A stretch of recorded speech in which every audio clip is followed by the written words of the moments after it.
Okay, welcome everybody. Welcome to another Friday Live. How is everyone doing? The live call-in show. Hope everyone is doing well this Friday. Hope everyone had a good week.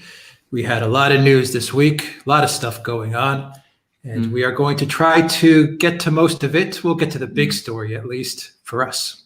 That is the big story for us in this channel, the big story in geopolitics, which is the ongoing spat, the ongoing tension between Russia, the United States, and kind of Ukraine in the middle, it seems, and a little bit of EU. Sprinkle a little bit of EU on top of that, and you have a geopolitical mess, and the geopolitical mess that Sleepy Joe has gotten himself into. And he's probably gotten himself into that mess because he doesn't really control anything that's going on in DC. And that is becoming all too obvious. Before we get started, we have a lot of news to get to, guys. So wherever you are in the world, welcome. We appreciate everything you guys do for us. We appreciate your support. I believe I did see Spartan Warrior Queen in the house today moderating, the best moderator in all of YouTube. We've got the Discord server. We've got that open. I'll put a link for that and pin it on top. We'll do call-ins. I'll put the call-in link in about 30 minutes so we can get some people to call us up, to jump on board with us so we can discuss this geopolitical situation. Welcome to everybody, wherever you are in the world. We have Alexander Mercurius, who is in London at the moment. Alexander, how are you doing? Very well indeed. I mean, I've been following news, and you're quite right. It's been an exciting week in geopolitics. We can't say where the geopolitics of this are going, but we can say, I think, quite a lot about the Biden administration or the Biden-Harris administration, because it's turning out to be a different administration from every other that I have ever known. I mean, I'm starting to lose track of what they're up to. But anyway, we will no doubt discuss that in more detail. Yeah, the Biden-Harris, Austin, Blinken, Victoria Nuland, Neocon administration, and everybody else. Maybe Vindman somewhere hidden away somewhere as well. Who knows? Who knows at this point who the hell is running what? But let's see here. Let's get into it. Let's just jump into it because we have a lot to do. Once again, everybody, wherever you are in the world, I'm seeing California, I'm seeing Serbia, I'm seeing Australia, New Zealand, where else? Bangkok, Philippines, wherever you are, welcome. Welcome to this live stream. Denmark is in the house. Alexander, West Australia. Alexander, sanctions. We have sanctions. So it was Putin's a killer to let's have a summit. No, wait.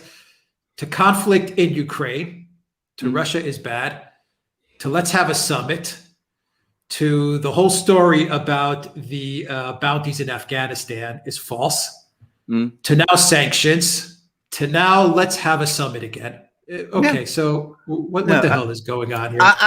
I mean, it makes your head spin, and you haven't mentioned the U.S. fleet that's going to the Bosphorus and then coming back again. I mean, going to the Black Sea, and then it's turning round and it's going round in circles. Apparently, we can't. It's on a tour. They're on a tour. Absolutely, they're on sailing a tour. around.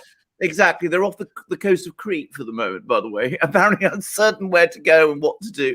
And Erdogan apparently is also getting very bewildered because, of course, he was led up the garden path. I think he thought there was going to be some great event in the Ukraine and the Black Sea, and he did all kinds of things with Zelensky, and now it's all turning out all wrong for him too.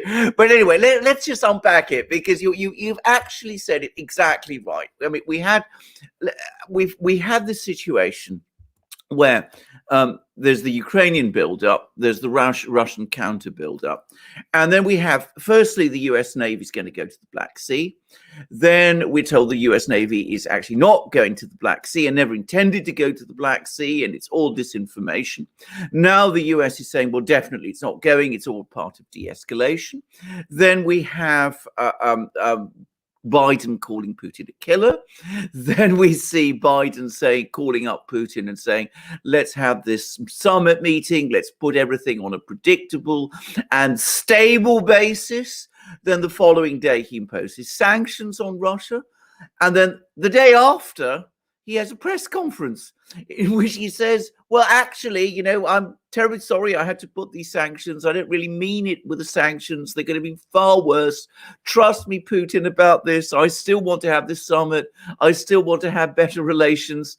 And let's sort of put it all behind us and go forward and doing it that way. Then you have, as I said, one moment, we have a report which says, you know, it's highly likely that the Russians did, in fact, pay the Taliban bounties to kill American soldiers in Afghanistan.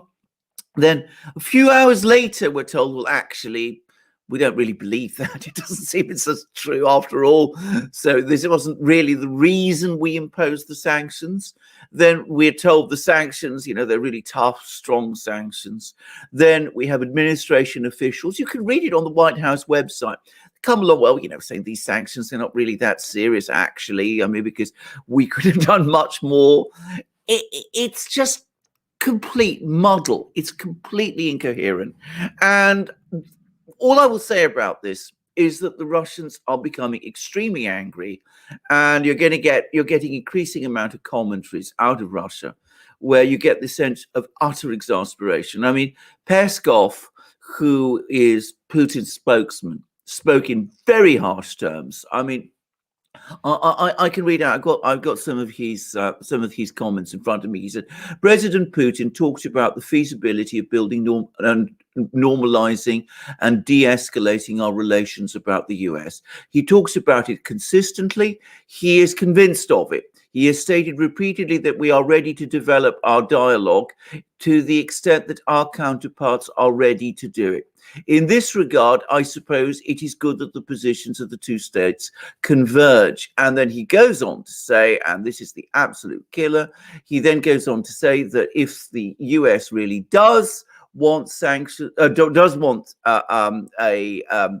to improve relations, and going about it by imposing sanctions is clearly a bizarre way about it. And these are his words. Clearly, the Russian and US presidents, differ in their understanding of how to build mutually beneficial relations, taking into account each other's interests. I suppose there is no convergence of views here.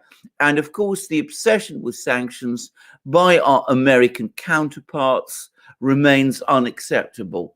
And that's Peskov, and he talks in a very measured way. If you go to the Russian media, especially the Russian TV media, they're absolutely apocalyptic. And they're saying, how could you trust these people?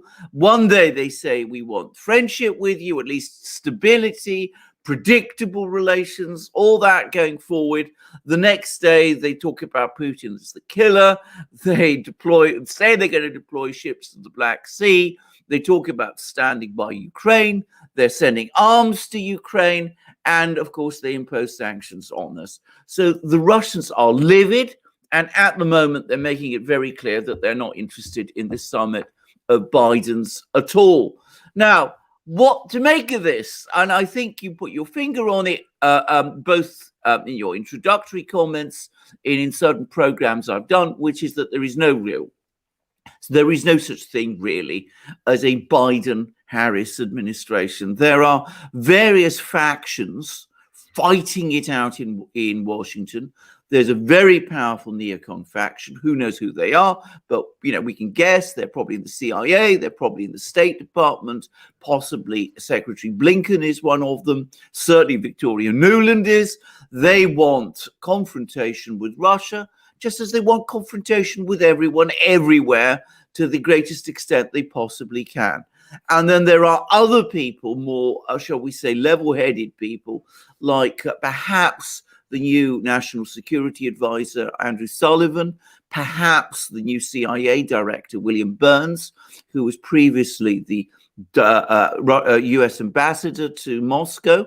And they're saying, well, hold on, we can't really go all the way. I mean, if we really get into a confrontation with the Russians, it could turn very bad indeed for us. Ukraine certainly would be destroyed. We would be utterly and completely humiliated. The sanctions weapon is, to all effects, exhausted. And what we need to do is concentrate on China anyway instead. So you're having these two different forces pulling in different directions. Sometimes Sleepy Joe goes with one, sometimes Sleepy Joe goes with the other. He telephones Putin and talks peace. He signs executive orders which talk Cold War. He sends the fleet to the Black Sea one day, he pulls it back the next. He tells Zelensky, you have my unwavering support. One day, he says through his Secretary of State, well, actually, you aren't going to get it after all. The next. So it is a complete mess. And what we have is a bureaucratic war in Washington, which is wrecking whatever is left of relationships, and which the Russians are deciding makes the United States, as they put it, agreement incapable. Yeah. Okay. So let's first touch on the sanctions. Are the sanctions going to do anything to Russia? And not only sanctions, you've also had 10 diplomats expelled from Russian diplomats in the United States have been expelled as well. Yeah. 10 of them. So the question is do these actions by Biden actually do anything? Someone in the live stream was saying that CNN is reporting that these sanctions are going to crush Russia. We've heard this about 100 million times. Every time there are sanctions that get rolled out by the US or the EU, they're going to crush Russia. They're going to crush Putin. Russia's going to break up. That's it. Russia's over. I mean, it's like a copy-paste narrative. Yeah. So 10 diplomats doesn't matter. I imagine Russia's going to expel 10 diplomats as well. The actual sanctions, do they matter? Russia, full of natural resources, 15% debt to GDP, 15%. If I'm not mistaken, as far as developed countries goes, that's the lowest Absolutely. I've heard of. I mean, they've got like zero debt, pretty much. Tons of gold reserves,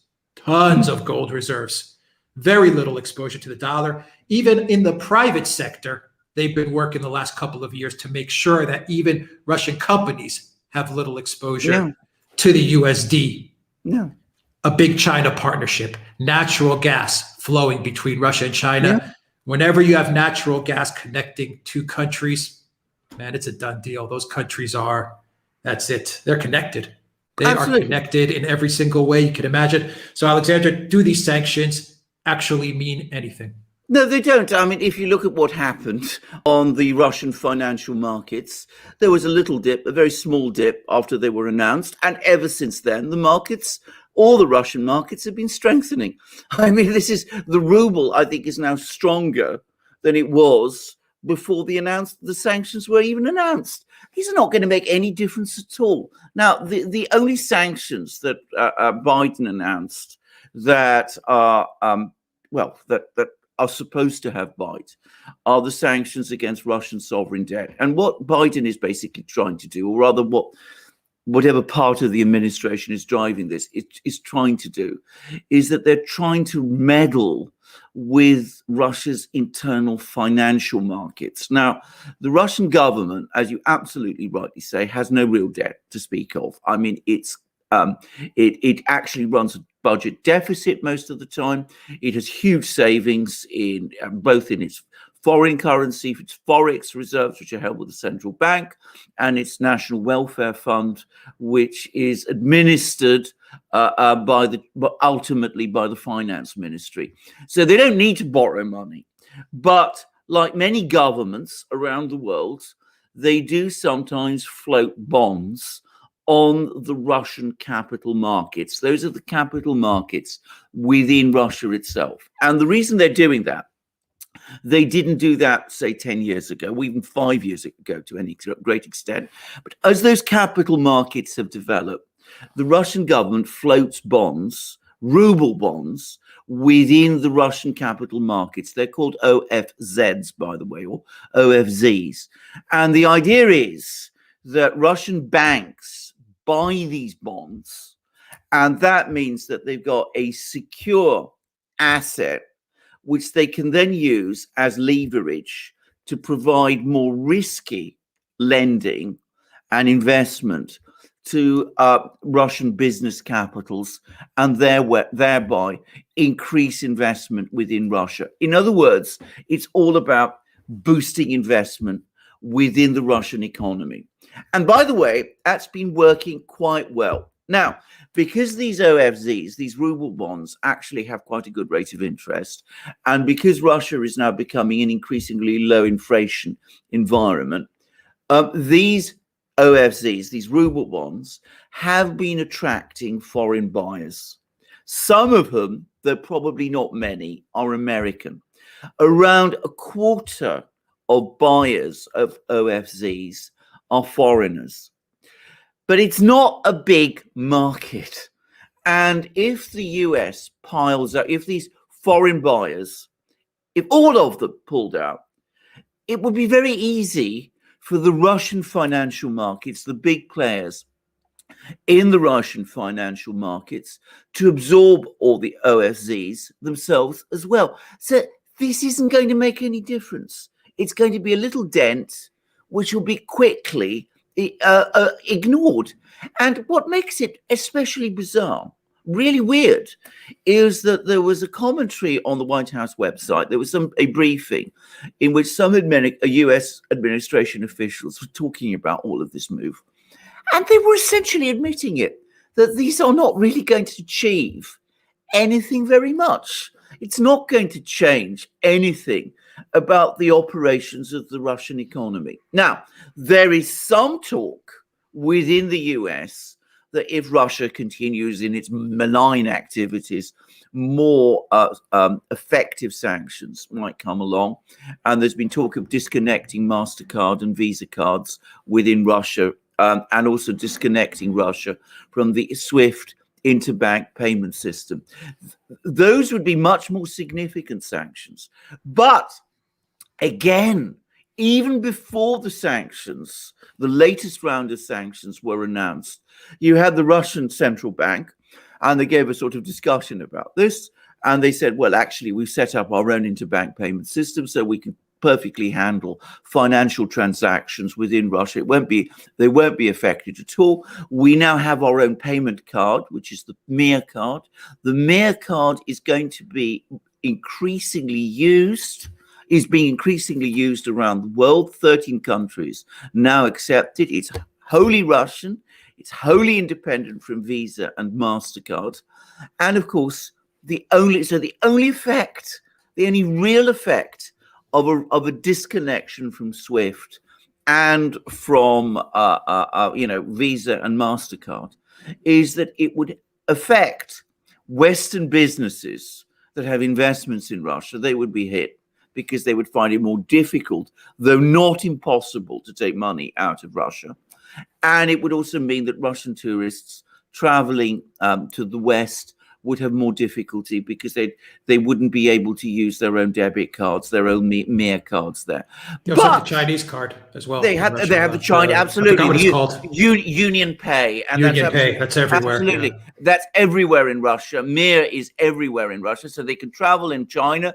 They can travel in a lot of Asian countries. They can travel in Iran. They can travel in Turkey, where the Mir card is apparently now increasingly accepted, but they would have more difficulty if they wanted to, say, come to Germany or France or one of those countries.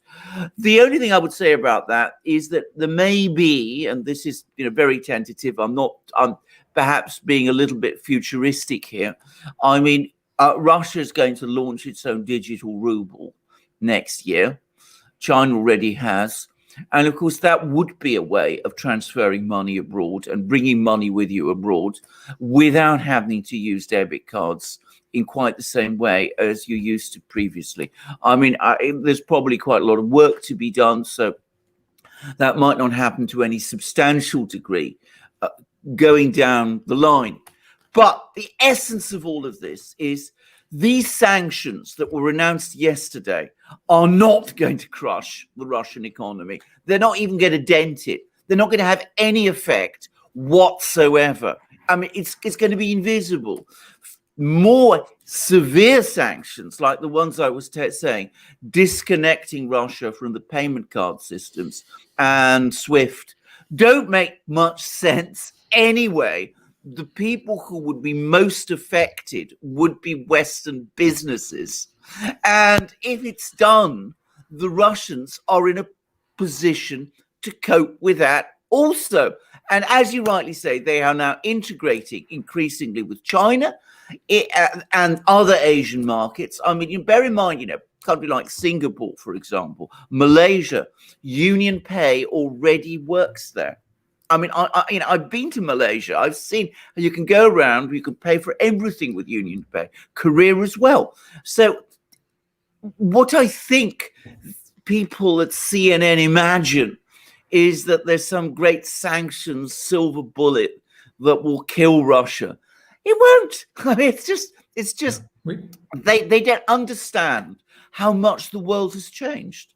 We know what CNN imagines. James O'Keefe has exposed all of that, so we know exactly what's going through the empty heads of CNN because we've got it on video.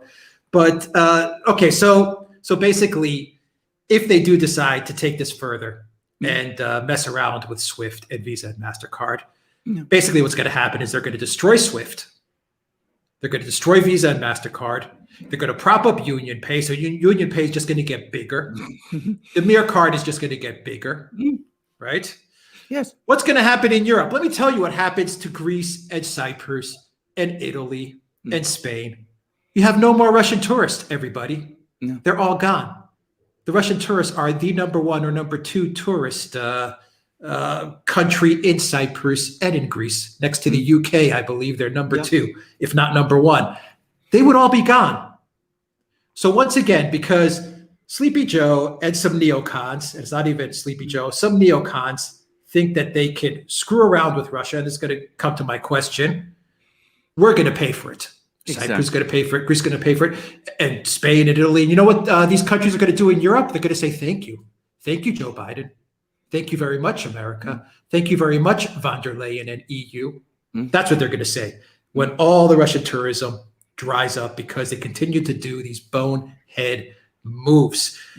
Why in God's name does Victoria Nuland and her husband Kagan, I believe Richard Kagan, and these neocons and these Project for a New American Century guys that have been rebranded to the Lincoln Project and rebranded again, and they've been rebranded over and over again. Why the hell do they have such a, God, I don't want to say the word. I was going to say a bad word. Why do they have it in for Russia? What is their end goal? Is their end goal to break Russia up? Is their end goal to get it like it was in the 1990s? Is their end goal to get in there and just pillage the entire country? What the hell is their end goal? Because I'm seeing a situation where every move they make, the United States just looks worse and worse, and they're driving Russia closer and closer to China. Yeah. And they're going to help China. They're going to prop up China. They're going to make China stronger. Yes. What the hell are they thinking? I mean, or is their goal to destroy the United States? Maybe their goal is to destroy the United States and make China stronger. I don't know anymore. It's these people, they're completely lost.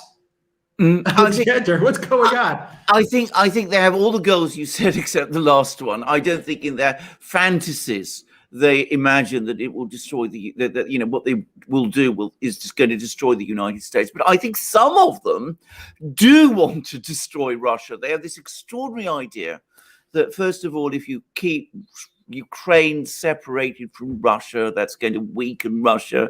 It's no longer going to be the great power that it should be.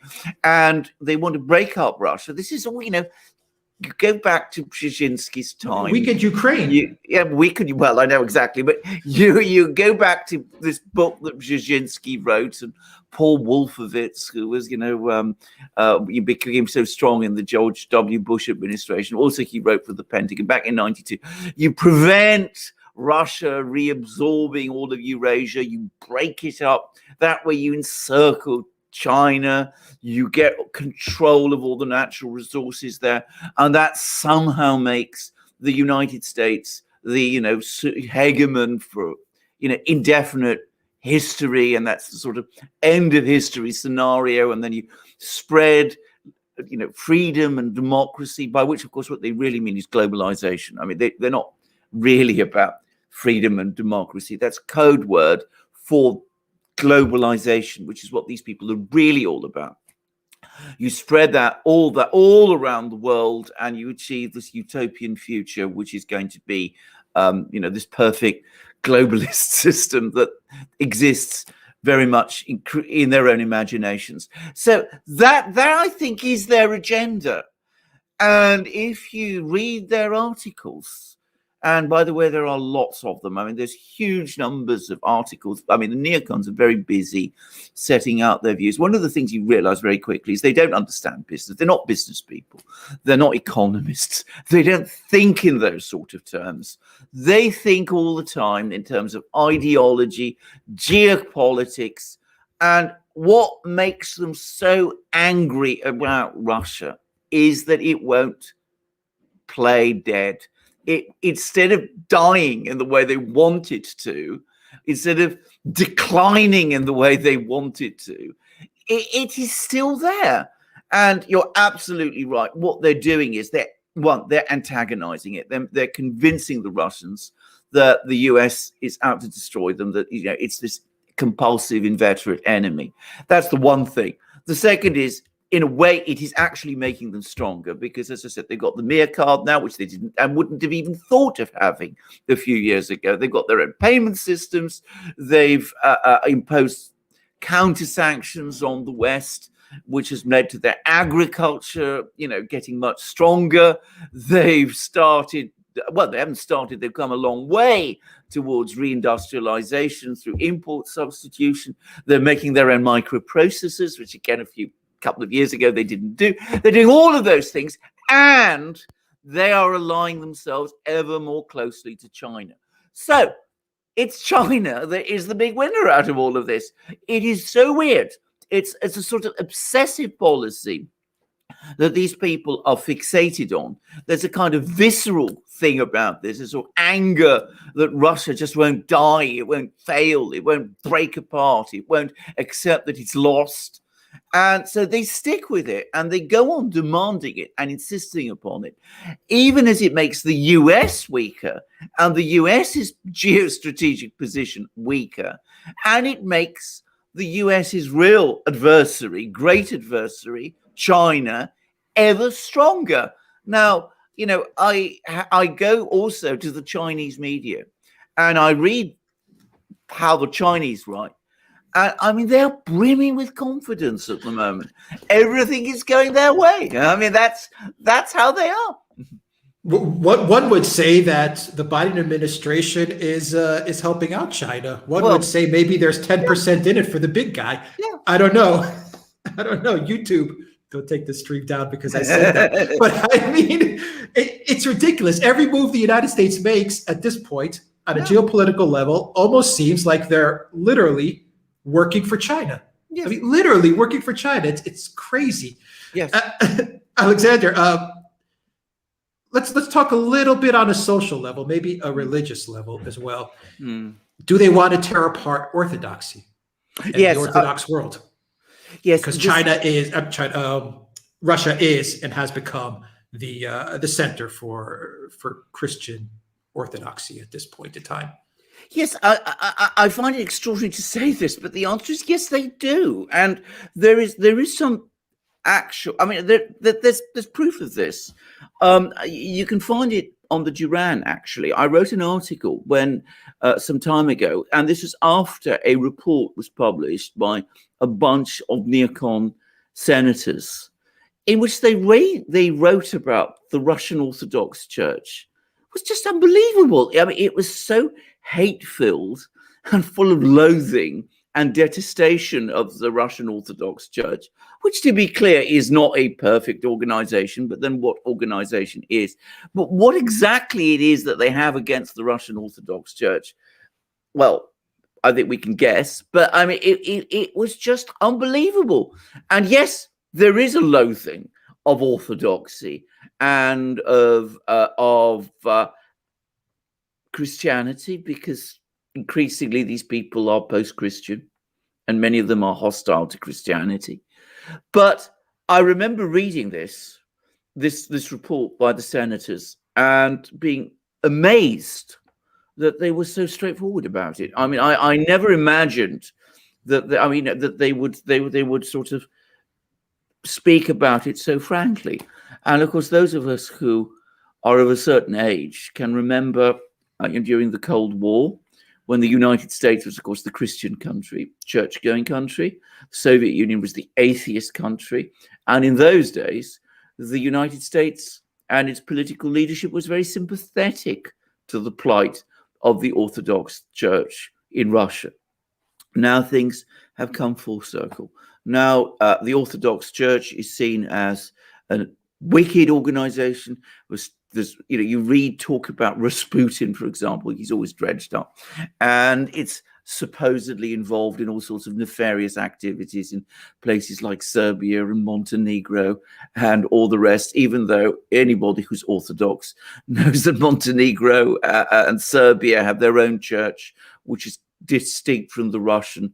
There is no single Orthodox church. It's a community of different churches, but don't expect the people in Washington to understand that. Well, they have split up the community, just to be clear. Yeah. The neocons and and the DC swap, they have managed to split up absolutely the Orthodox community. That's one thing that they have succeeded. Yes. They've done it in Ukraine, they've done it in Greece, and they've done it in Cyprus. They have split up the Orthodox Church. Yes. So they have been successful there. Yes, though it must be said, amongst the Slav churches, it's been less successful, the Slavs. But having said that, yes, they have. And I mean, and again, I mean, basically, they want the only kind of Orthodox church that they're prepared to support is a toothless one, which doesn't have any real relevance, but which does what they wanted to do. That's again what it's and which is hostile to Russia in some way. The Russian Orthodox Church and the Serbian Church, they've remained aligned together. Yes. Do you know anything about Bulgaria and Romania? No, I don't. And I mean, again, I'm sure that there are viewers on our program who can enlighten me about this. But anyway, I mean, this report that I read by the senators was before the events of a year and a half ago. And again, as I said, it was just dripping with venom about the Russian Orthodox Church and Orthodoxy in general. And it's just extraordinary to read. All right, guys. As an Orthodox Christian myself, I found it bizarre, actually. Well, it's all part of the overall plan to destroy Russia, to destroy Christianity, and eventually, like you said, get this new world order solidified. Guys, hit that like, smash that like. Thank you, Spartan Warrior Queen, for moderating. We really appreciate it. Thank you, Valies. Valies came in with a super chat. Thank you, No Sends, with a super sticker as well. Guys, I'll get to some questions that you guys have sent as well, some super chat questions. I'll drop the link for the call-in show. I'll also get some questions in the Discord. Alexander, is Biden scripted on all of this? Oh, is he getting scripts from different people? That's what I'm asking, because one speech is this, another is that. I mean, is he like sitting in the White House and one day Lloyd Austin comes to him and says, hey, look, President Biden, here's the script that you're going to read today. And then the next day, Victoria Nuland comes in and says, okay, Joe, this is what you have to read today. And then the next day, Harris says, hey, Joe, you have to read this. Because he's saying all kinds of different things. I don't think he knows what's going on, does he? I mean, he's just reading the scripts, but he hasn't been able to put them together and come through with a coherent policy. He's just not capable of doing it. Well, self-evidently, the policy is completely incoherent, as we just discussed. And if you follow that press conference that he gave yesterday, I mean, that was clearly incredibly scripted. I mean, you see the same pattern of words repeating themselves, which tell you that he's reading from a policy document that somebody's prepared for him. I mean, it's absolutely clear. And even there, by the way, he muffs it. I mean, again, one of the strangest and creepiest things in some ways is that the White House sets out Biden's words uncorrected. So there's a moment in the press conference when he calls the leader of Russia President Klutin. I mean, it's he really said that? Yeah, absolutely. He really said that. Oh my God. President Klutin. And when you go to the website, it's President Klutin brackets sick, SIC close brackets. I mean, it's very, very weird. It is very strange. And I mean, there are lots of other sort of strange lapses and things which tell you that he's not talking, by the way, from his own mind. He's reading things out. And then he only fielded 2 questions, and they were very short, and his answers were extremely short. And then he just left. And the 2 questions he asked, one was about Nord Stream 2, which is, it's a complicated matter. And the other one in which he just repeated almost word for word something he'd actually said in the main body of his speech. So all about the importance of meeting President Putin. that was. Shouldn't someone be coordinating this policy, though? I mean, shouldn't this fall under the Secretary of State or someone to say, look, guys, stop feeding Joe with all these different scripts. Yeah. I need to form some sort of coherent policy, whatever that is. Yes. Whatever it is. Go to war, don't go to war, sanction, don't sanction, have a summit, don't have a summit. Shouldn't someone in this administration, just get the team together and say, look, guys, stop feeding him different narratives. Stop going to the press with these different narratives. Stop leaking different narratives.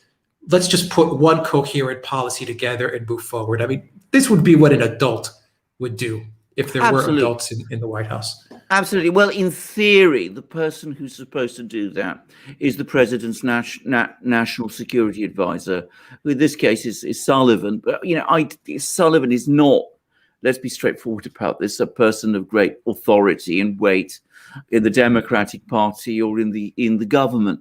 I mean, the national security advisor takes his power from the president. I mean, he's able to control the bureaucracy and coordinate policy because he has the president's backing. That's what a strong national security advisor is able to do. But when the president is weak, when the president himself doesn't have his own mind clear and doesn't clearly know what he's going to do, then the ability of the national security advisor, always assuming, of course, that the national security advisor has any more coherent ideas than the president does. But assuming he does, even in that kind of situation, the national security advisor's ability to coordinate policy becomes impossible. I mean, for me, it's the announcement of the sanctions directly after this telephone call that is perhaps the thing that has enraged the Russians. But even more symptomatic of the dysfunction is the bizarre business of the ships going to the Black Sea and then turning round and steaming backwards, and the story about the bounties that the Taliban are supposed to have been paid by the Russians to kill Americans. I mean, one moment, one side of the administration wants to send the ships to the Black Sea, says the Russians are paying bounties to the Taliban to kill Americans, and then suddenly we get the reverse, and the ships are not going to the Black Sea, and we're told that there's low confidence, which is to say no confidence. Nobody really thinks it, that the Taliban were being paid by the Russians to kill Americans. Why would the Taliban need to be paid by the Russians to kill Americans? Why would the Russians want to pay the Taliban to do that when the Taliban are very keen to do it anyway? I mean, it's a bizarre idea if you just take a step back and think about it. But Sleepy Joe ran with it during the election campaign. So they've had to trot it out ever since, because it's now become part of the Democratic Party's established narrative. And it was all the talking points, and he even brought it up, if you remember, during one of his debates with Donald Trump. So they still run with this story, even though they admit that it isn't true. It's very weird. Well, they're lying. The mainstream media is lying. Who would have thought? Who would have guessed that they're lying? Alexander, I'll ask you one question, and then I'll get to some questions from our viewers. We have a lot of questions, especially on this topic. Yeah. Is there going to be a war in East Ukraine? That's the question. That's what everyone is talking about. Is there going to be a war in East Ukraine? Short term, medium term? What do you think? I'm not going to say long term. Short term, medium term. Right. I mean, as I've discussed in videos that I've done on my own program, the Russian buildup now is on a simply enormous, humongous scale. I mean, the Russian Defense Minister, Sergei Shoigu, has now given some details. He said that there's 2 army groups deployed, plus 3 airborne forces. And we've now learned that there's even more forces being sent there. And the last piece of information I got is that aviation elements are now being redeployed there too. So that's Sukhoi 34 fighter bombers and all kinds of. So it's a huge military force that Russia now has on Ukraine's border. If there was a war, Ukraine would be defeated. I mean, probably within days. I mean, it would be completely overwhelmed. It cannot hope to match this force. So it comes down. NATO as well. No, NATO, well, American forces in Ukraine. The Pentagon has categorically ruled that out. Apparently, I mean, they've said that they would not send their troops to Ukraine because, again, I mean, we're talking about something like 200,000 men that the Russians have there. The US at the moment could deploy to Ukraine perhaps 20,000 at most. But bear in mind that, the Russians now have long-range ballistic missiles and cruise missiles and strike forces. They said that that from their point of view, they've actually said this, that NATO deployments to Ukraine are for them a red line. And just as they also said, by the way, that naval deployments near Crimea and the Russian coast are a red line. And the Pentagon just isn't prepared to risk that. And we've also been getting reports that, the Ukrainians have been asking for NATO membership for them to be fast-tracked, and they've been told repeatedly at every level of NATO, now, that's not happening. I mean, we can't do it. I mean, so that altogether makes a war for me in eastern Ukraine unlikely, because for the Ukrainians to launch an offensive where they're going to be absolutely demolished, and without having the US and NATO at their back, I don't think that the Ukrainians will do it. But you never know. Zakharova, who is the Russian foreign ministry spokesman, she actually said today that, Kiev, Russians always now refer to the authorities in Ukraine as the Kiev authorities. They never call them the Ukrainian government. They said, that the people in Kiev are not fully sane. And that's what she said. So there are some very, very strange people there.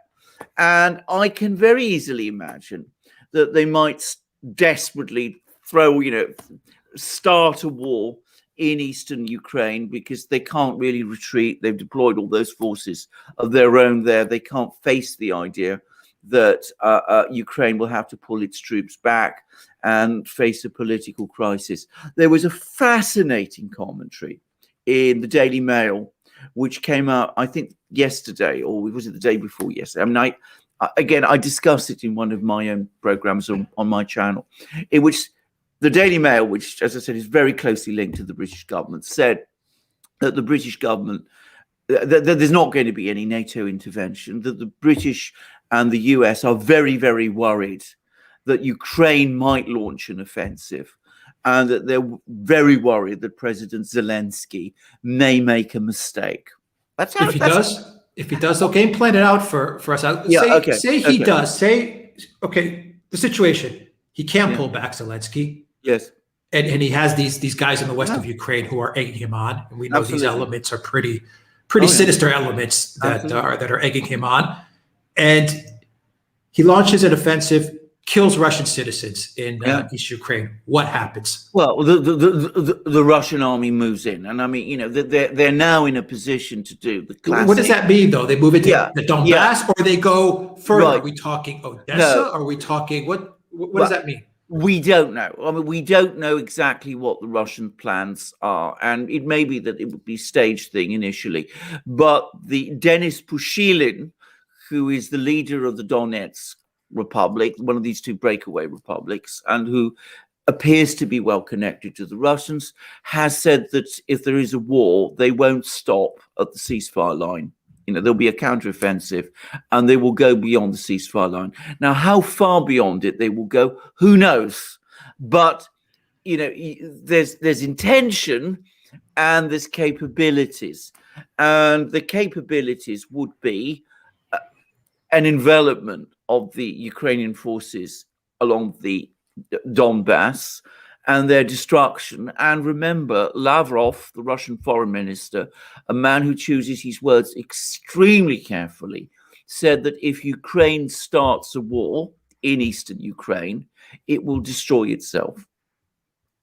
So maybe that's a sign that the Russians this time won't stop.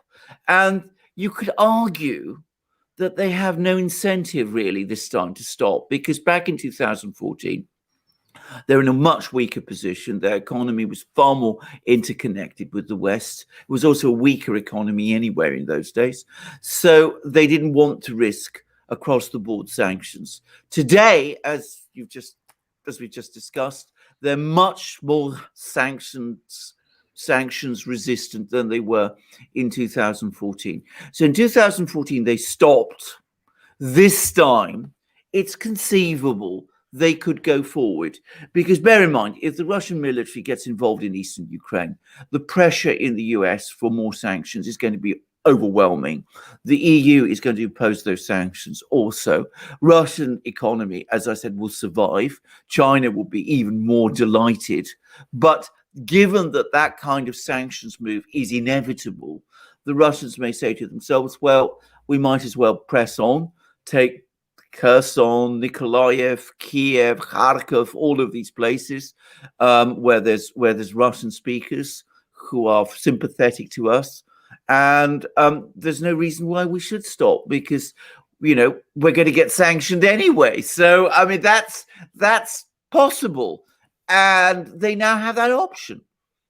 I would add, by the way, that the Russian military today is a very different force from the one it was in 2014. I mean, we've been hearing a lot about how Ukraine has reorganized its army and re-equipped, but to a very small degree. The Russian army has been comprehensively re-equipped since 2014, and it's now a mainly professional force anyway. And it's also got much more powerful aviation assets than it had in 2014. So they're in a far better position to launch this kind of all-embracing offensive than they would have been in 2014. So the balance has actually shifted much further to Russia since 2014 than I think so many people realize. So it could be that they could take it all the way. But if there is a Russian intervention, whatever happens, we would certainly see sanctions. We would certainly presumably see many of those moves we were talking about, disconnections from SWIFT, disconnections from Visa and MasterCard, and all of that. Nord Stream 2, all of that would go. The Germans would be furious and very worried about it, but they'd have to go along with it. But so given that that is so, what is the incentive ultimately for the Russians to stop?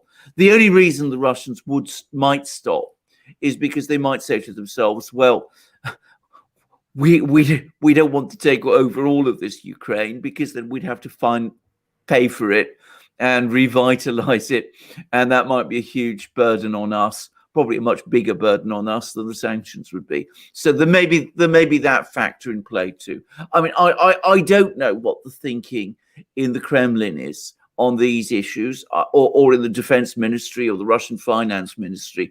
I mean, I don't know, but I can see a situation where they might decide to take all of these steps, and it's conceivable. It would certainly be the case, I think, that they wouldn't just repulse the Ukrainians, but they would move to destroy this army group that the Ukrainians have gathered there, and they would expand the borders of the two breakaway republics.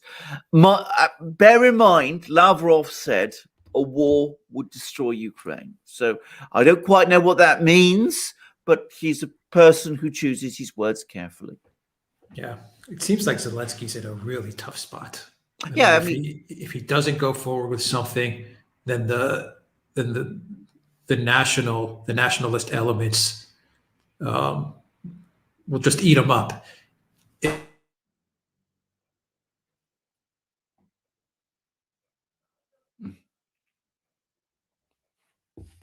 Sorry, Alex, I've lost you briefly. I think you're frozen.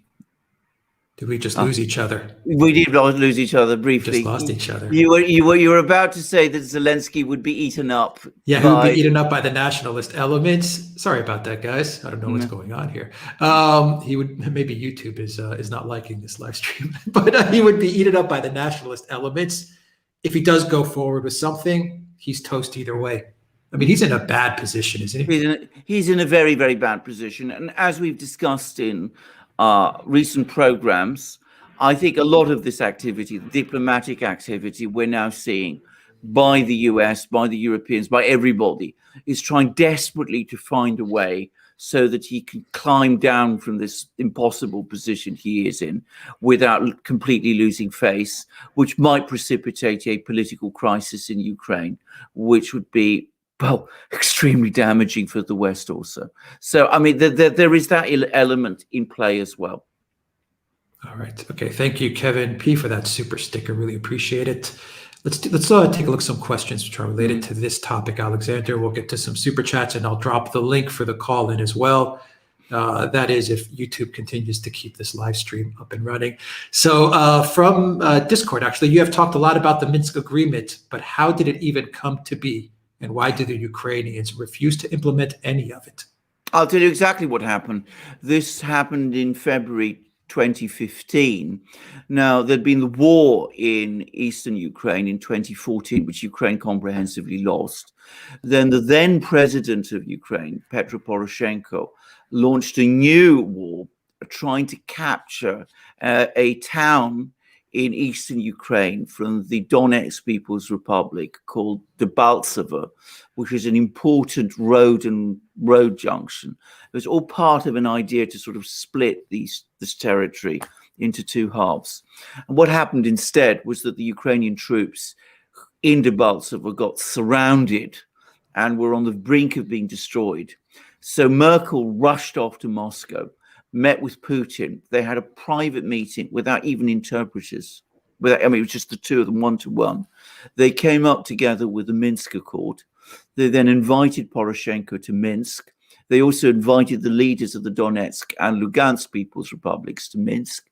And basically, they forced Poroshenko to agree to the Minsk agreement, which requires direct negotiations between Ukraine and the leaders of these two republics in order to get an agreement to have these troops, these Ukrainian troops, withdrawn. Poroshenko put up a tremendous resistance. He did not want to sign that document, but his arms were twisted and he eventually agreed to do it. And then, by the way, it got ratified by the UN Security Council. So it's an international agreement under international law, just saying. But Ukraine has never been happy with the Minsk agreement. It requires direct negotiations with the two republics. It means that the conflict in eastern Ukraine is recognized as an internal conflict of Ukraine. That is something which many people on the nationalist side in Ukraine simply can't accept. And they've been looking for ways to get out of the Minsk agreement ever since. The Russians insist that it be implemented, and the Germans and the French and all the others say that it should be implemented also. Though they've done absolutely nothing to get Ukraine to do it. Okay. I don't understand why they just don't negotiate. Just sit at the table with East Ukraine and solve the problem. But anyway. Well, that would be the sensible thing to do. But yeah, as we said before, the trouble with Ukraine and some of these people in Ukraine is, of course, they're not sensible. I mean, it would mean conceding things about Ukraine which would be unacceptable to them, like status for the Russian language, for example, and constitutional arrangements, which they can't really contemplate. Yeah, but the Russian language is, 90% of everyone in Ukraine speaks the Russian language. Exactly. I was in Ukraine 2013. Yeah. It was the Russian language that people spoke. I was in Kiev. Everyone spoke the Russian language. People that are in Ukraine now Let me know in the chat if I'm correct. Everyone speaks Russian there. Yeah. Alexander, there are rumors that Obama is going to have to take a more of a hands-on approach to help prop up faltering Joe Eagle. I'm reading this from the chat. What are your thoughts on that? But I wouldn't be surprised if he's taking quite a role now. Maybe it would be a good thing in some ways, given that Obama, way back in 2016, just before he ceased to be president, actually advised against the US becoming too involved in Ukraine. He said that the Russians always have escalatory dominance there. So that's why he said that he was opposed to the US arming Ukraine, because it wouldn't achieve anything. It would simply provoke the Russians, and the US would gain nothing from it. Of course, Obama is the architect of the crisis in the first place. The events in Maidan, which led to the nationalists coming to power in 2014, happened under his watch. He supported it. He was the first person to start unveiling sanctions against the Russians. So he is the author of this calamity, but he also has the understanding of it to understand that in this part of the world, it's the Russians who hold the high cards. Well, and I'm looking in the chat right now, and along with the native Ukraine, everyone does speak Russian. This is much more prevalent in the East. Yeah, exactly. Kharkiv, Odessa for sure, Dnipro. Kherson. I think there you're looking at 99.99% Russian. Obviously, if you go towards Lviv in the west, you're not going to hear any Russian. No, exactly.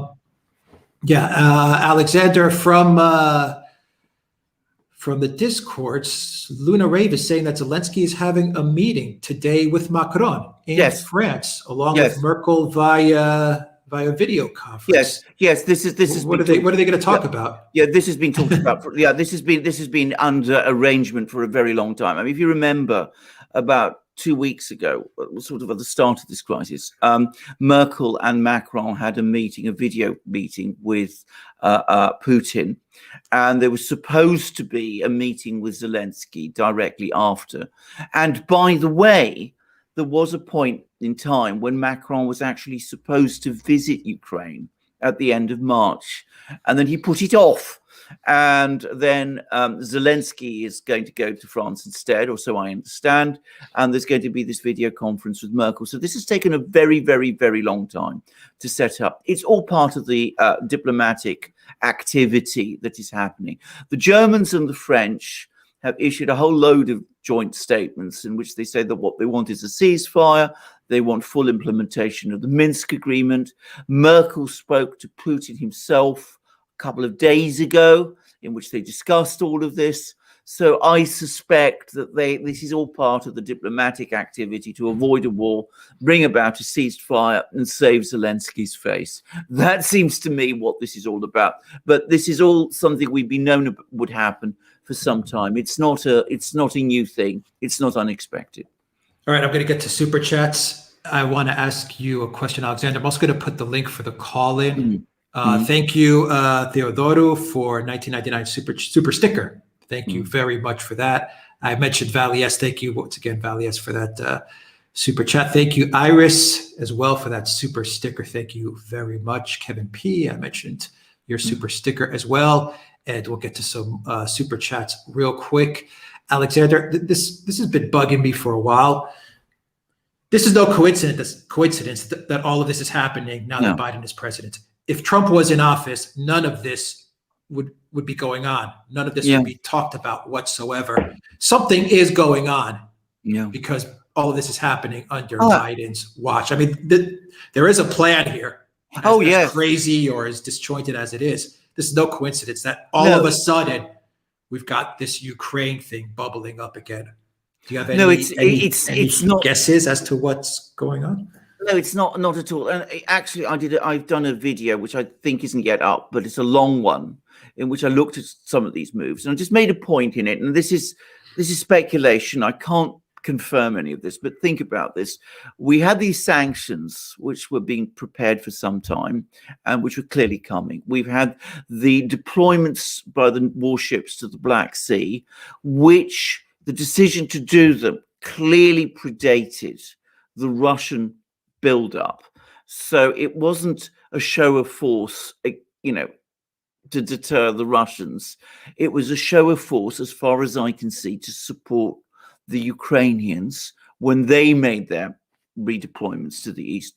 And of course, we had the Ukrainian deployments to the east, and there's some information that the Ukrainians have been buying these combat drones from the Turks. So it looks to me as if someone somewhere, this is a guess, in Washington, after the change of administrations took place, was green lighted some kind of Ukrainian advance in eastern Ukraine, backed by Turkey with drones and apparently even advisors.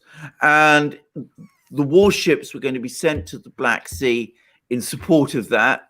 And the sanctions were also going to be imposed on Russia as a kind of warning to deter the Russians from becoming more involved. So that's how it looks to me. And that only happened because of the change in administration. Because what happened as a result of the change in administration is the neocons, who had been driven out by Donald Trump, came storming back in, gained all their important positions in Washington. And of course, they all backed Biden in the election. And I think this was their big power play. Now, it hasn't worked out for them in the way that they expected, because firstly, the Russians countered with this build-up. Secondly, the Europeans got scared, and some people in Washington got scared. And then it turned out that this sanctions thing, that, shot that they fired, instead of being the powerful gun they thought it would be, it has turned out to be a pea shooter instead. So it hasn't quite worked out the way I think that they expected. But I definitely think they were planning something. And it wouldn't have happened if there hadn't been a change in administration in Washington in January. That's my view. Okay, just to clear it up, this is interesting. You're saying that someone in the Biden White House, someone wanted to make a push to retake East Ukraine. In other words, to end the war in Ukraine by just wiping out the Donbass. So they put out the order to send U.S. ships to the Black Sea. They put the plans together to sanction Russia. They spoke with Turkey to start getting Turkey ready to provide their drones. These are the same drones that were used in Nagorno-Karabakh, Armenia, and Azerbaijan. And they were going to do this multi-pronged approach to overwhelm the Donbass, retake it. Maybe perhaps they're hoping that with the fall of East Ukraine, you would have the fall of Putin as well. Was this kind of their thinking? Yes, I think it was. I think what happened was they looked at the situation in the Caucasus.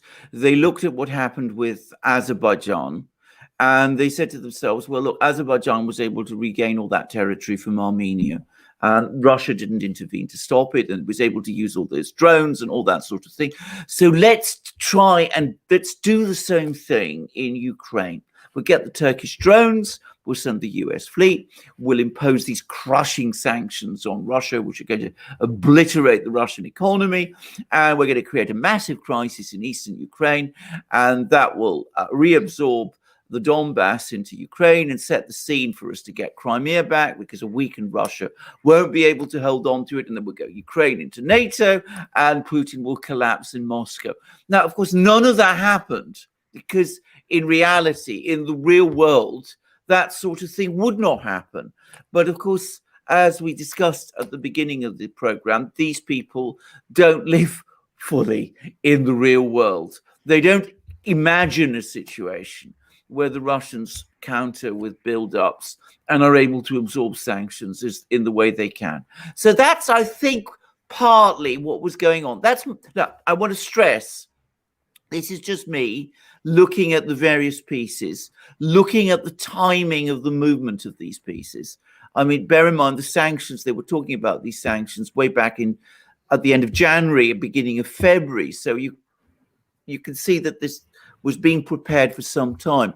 You look at the movement of those warships they would have started, and the request to deploy them to the Turks would have been made in mid-March.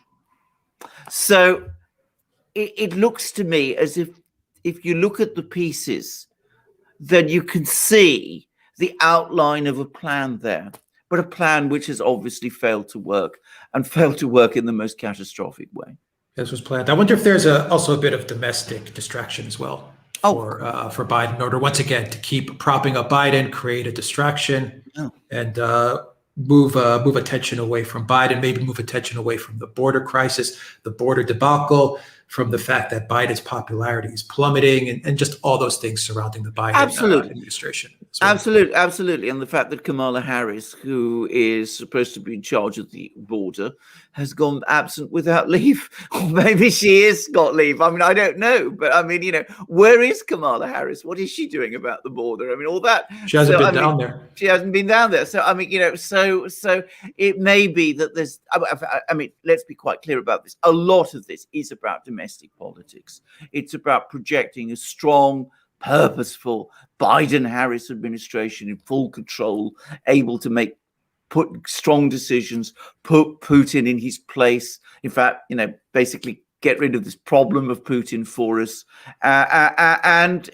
So, yes, I think there is a strong element of this. Deal, sort out with Ukraine right away. After all, Biden has problems with Ukraine. Let's never forget that. That's also something that they may be worried about too. So, I mean, all these elements, I'm sure, are in play. Now, who made these, if I'm right, who made these decisions? I mean, it was presumably a group of people. I mean, I don't know. But as, again, we discussed in a video we did a little time ago, I mean, we now know from the Ukraine Gate impeachment farce that for the first 3 years of Donald Trump's presidency, Ukrainian policy on Ukraine was being decided in the National Security Council by a middle-ranking officer who was Colonel Vindman. I mean, there's probably all sorts of people doing all kinds of things who we don't even know about. I mean, because that's, it seems to me, how it works. Now, because there was a president with Donald Trump who was a strong personality, who knew his own mind and had his own policies. I mean, Vindman came up against that, and well, we know what happened. But with a weak president, if there's any Vindman and group of people like Vindman working away in the bureaucracy now, well, who's to restrain them? Yeah, there's a super chat here from Norma, which says Vindman, part of the administration, laughing out loud. Maybe even Eric, whose name we cannot say. And let's not forget Marie Yovanovitch with Soros pouring in the funds. Yeah, all these characters. Absolutely. Yeah. And Newland and Pyatt, they're all there. Absolutely. Of course they are. And we know that there's all sorts of people in the Democratic Party who are there too. And not just the Democrats. I mean, there's lots of Republicans who think that same way. So, there is always this coalition of people who are there in Washington, who have no reverse gear, who are always seeking an advance, who don't understand very much about economics, who in many cases are pure civilians with very little understanding of military affairs either, and who see the world through very ideological lenses and don't really understand the actual practical realities of it. If you read some of the things these sort of people write, I mean, you do wonder sometimes how strong their connection to the real world in fact is. But they are very influential. And the one thing the neocons are very, very skilled at is at pulling all the strings and putting each other in important positions and keeping control of many of the agencies of the federal government. Yeah. Simon wants to know, is there any possibility that Poland might intervene independent of NATO? Well, yes, actually, that's a very, very good point. I think it would be very unpopular with most people in Poland, at least from what I know of Poland. But certainly there are some people in Poland who are very, very interested and who are very supportive of Ukraine and of the government there, because they're also viscerally anti-Russian. I think at the end of the day, the Polish military, which from some accounts I've heard, I can't bear this out, is apparently not in particularly good shape, would absolutely turn pale with horror if there was any suggestion of Polish troops being sent to Ukraine to intervene there. But that there are Polish volunteer fighters, of very certain views, who go to Ukraine and fight alongside the Ukrainians.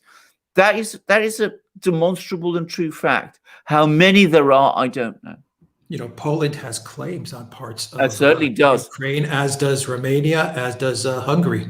And it absolutely does. And by the way, the Ukrainians are knowledgeable about that. And one of the things to say is that, nationalist Ukrainians have a very long history of, being anti-Polish too. So there are all of these complicating factors.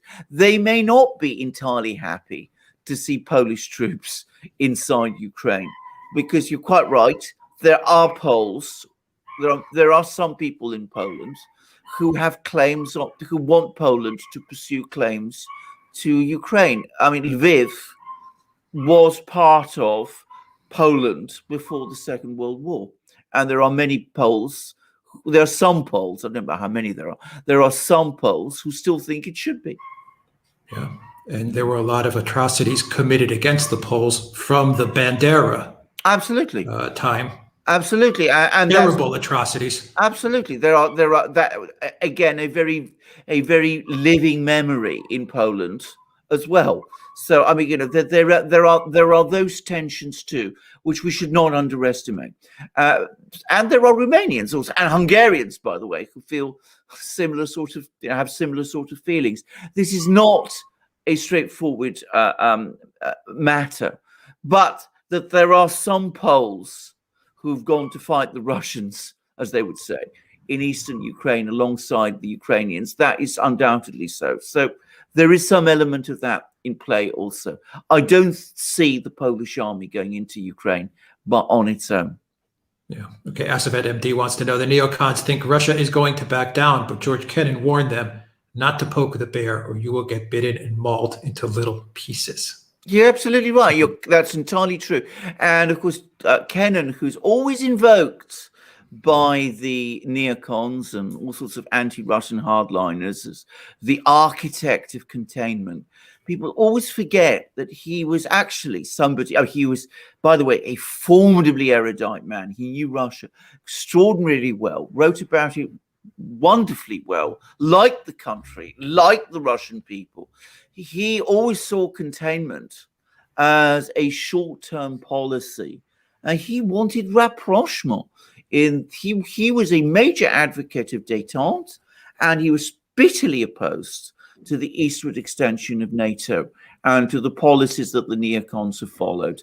So he was somebody who understood Russia, liked Russia, understood the danger Russia posed, Stalin system posed in the 1940s and early 50s, but never ever pursued a policy of hostility towards Russia for its own sake. That wasn't what he was up to at all. And he gave exactly the advice we've just heard. And of course, it's been ignored and disregarded. People look to some of the things he said in the 1940s. They ignore everything else. Yeah. Matthew says, I'm a 30-year-old veteran with an MS in international relations. I'm not going to go die in Eastern Europe and won't support a war because the American empire has expanded to Russian borders and has poked the bear. Absolutely. I mean, that's entirely correct. I mean, the point to say is Russians care about Ukraine. I mean, they care about Ukraine for many reasons. I mean, Ukraine and Russia were united for a very long time. Ukraine is part of their history. There's lots of Russians who are intermarried with Ukrainians. There's lots of Ukrainians who speak Russian, as we've been hearing. And of course, it's very close to them. I mean, it's expanding NATO that far is something which the Russians have made absolutely clear. It is for them a red line. Yeah, and they mean it really is. And they mean it for them. They really mean it. Absolutely. Yeah. From Flying Boar, going off of what you said, Alexander, Flying Boar says that Russia came from Ukraine thousands of years ago when it was the Kievan Rus. Absolutely correct. I mean, Kiev was it used to be called the mother of all, the mother of all the Russian cities. It was Kievan Rus was where it all began, in effect, with Prince Vladimir, who converted to Christianity and was baptized, by the way, in Crimea, which is something Russians don't forget either. So I mean, all of that is in play with the Russians. And if you go to Moscow, not far from the Kremlin, there's a big statue to Saint Vladimir, as he is for the Russians. So I mean, it's a history that they remember very well. Yeah, been to that statue. From Russian Boar says Russia is a conservative country, and the left hate it because they are not communists anymore. The left hate it because the Russians are not communist anymore. I think that is a very insightful and good point. I mean, bear something in mind. A lot of the neocons, this is a bizarre fact about the neocons, actually began as Trotskyists. I know that sounds strange, but it's true. And many people have made that point. And of course, the one thing that Trotskyists were is that they really hated Russia because, of course, Russia was Stalinism and Stalin was Trotsky's big enemy. So the one thing that the neocons have is they're left. A lot of them are leftists, and a lot of them, the one thing they've taken from the time when they were Trotskyists is a dislike of Russia. And of course, a lot of the left loathes Russia because they see in Russia a conservative European country. Choosing my words very carefully, but I think we all know what I mean. A conservative European country with conservative social values, the opposite of what they want to see in the United States. And they project their culture wars, if you like, again, I'm choosing my words very carefully, onto Russia, and that reinforces their extraordinary animus against it. Yeah, we saw that in Sochi during the Winter Games. Absolutely. Let's do one more super chat here, a question which is a little off topic, but let's handle it. Yeah. And then we'll get to the calls, and we're going to really get the show moving. We're just getting started. Another mass shooting in the US. This is from Marley Bedford. There has been a run of them. Do you think all these shooters are coming out due to the political climate in America now? I wouldn't be surprised, but this is something which I find very difficult to discuss because it's something I don't really know very much about. And for a long time, for example, my knowledge of it originated from Michael Moore's film. I can't remember its name, but I since had begun to question some of that. That was the one. So I've since started to question an awful lot of that narrative. Bear in mind, I live in Britain. I'm British. We have a different culture here, different conceptions about many things. And it's an issue which is terribly important, but which, as somebody who's very removed from it, I feel a bit nervous discussing because I don't feel I'm able to discuss it with the kind of understanding that a topic like this kind requires. Certainly, I do think that partly there is something about the political climate in the United States that underpins it. I mean, if you go back to the America I used to know in the 50s and 60s, I don't seem to remember that those sort of things happened in those days. Okay, let's do one more question from Simon. No support for Ukraine NATO intervention. It could break NATO if attempted. Absolutely. Tempting for Putin. It is tempting for Putin. Absolutely. Well, indeed. I mean, that's the other thing. I mean, for NATO, a military intervention in Ukraine would be a disaster, and a comprehensive defeat in Ukraine would be an existential issue.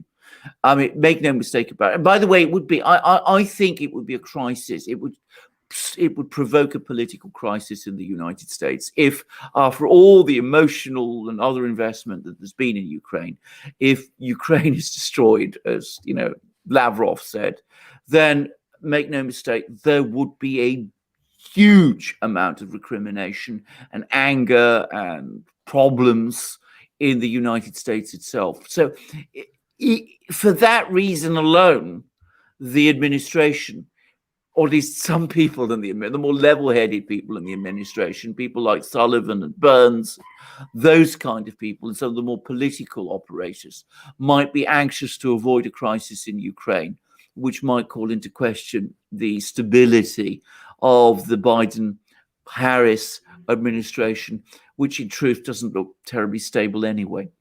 All right. Otno Sens wants to know, isn't Russia developing too strong a dependency on China, partly forced by the Western powers, but also partly lured and allured by China itself?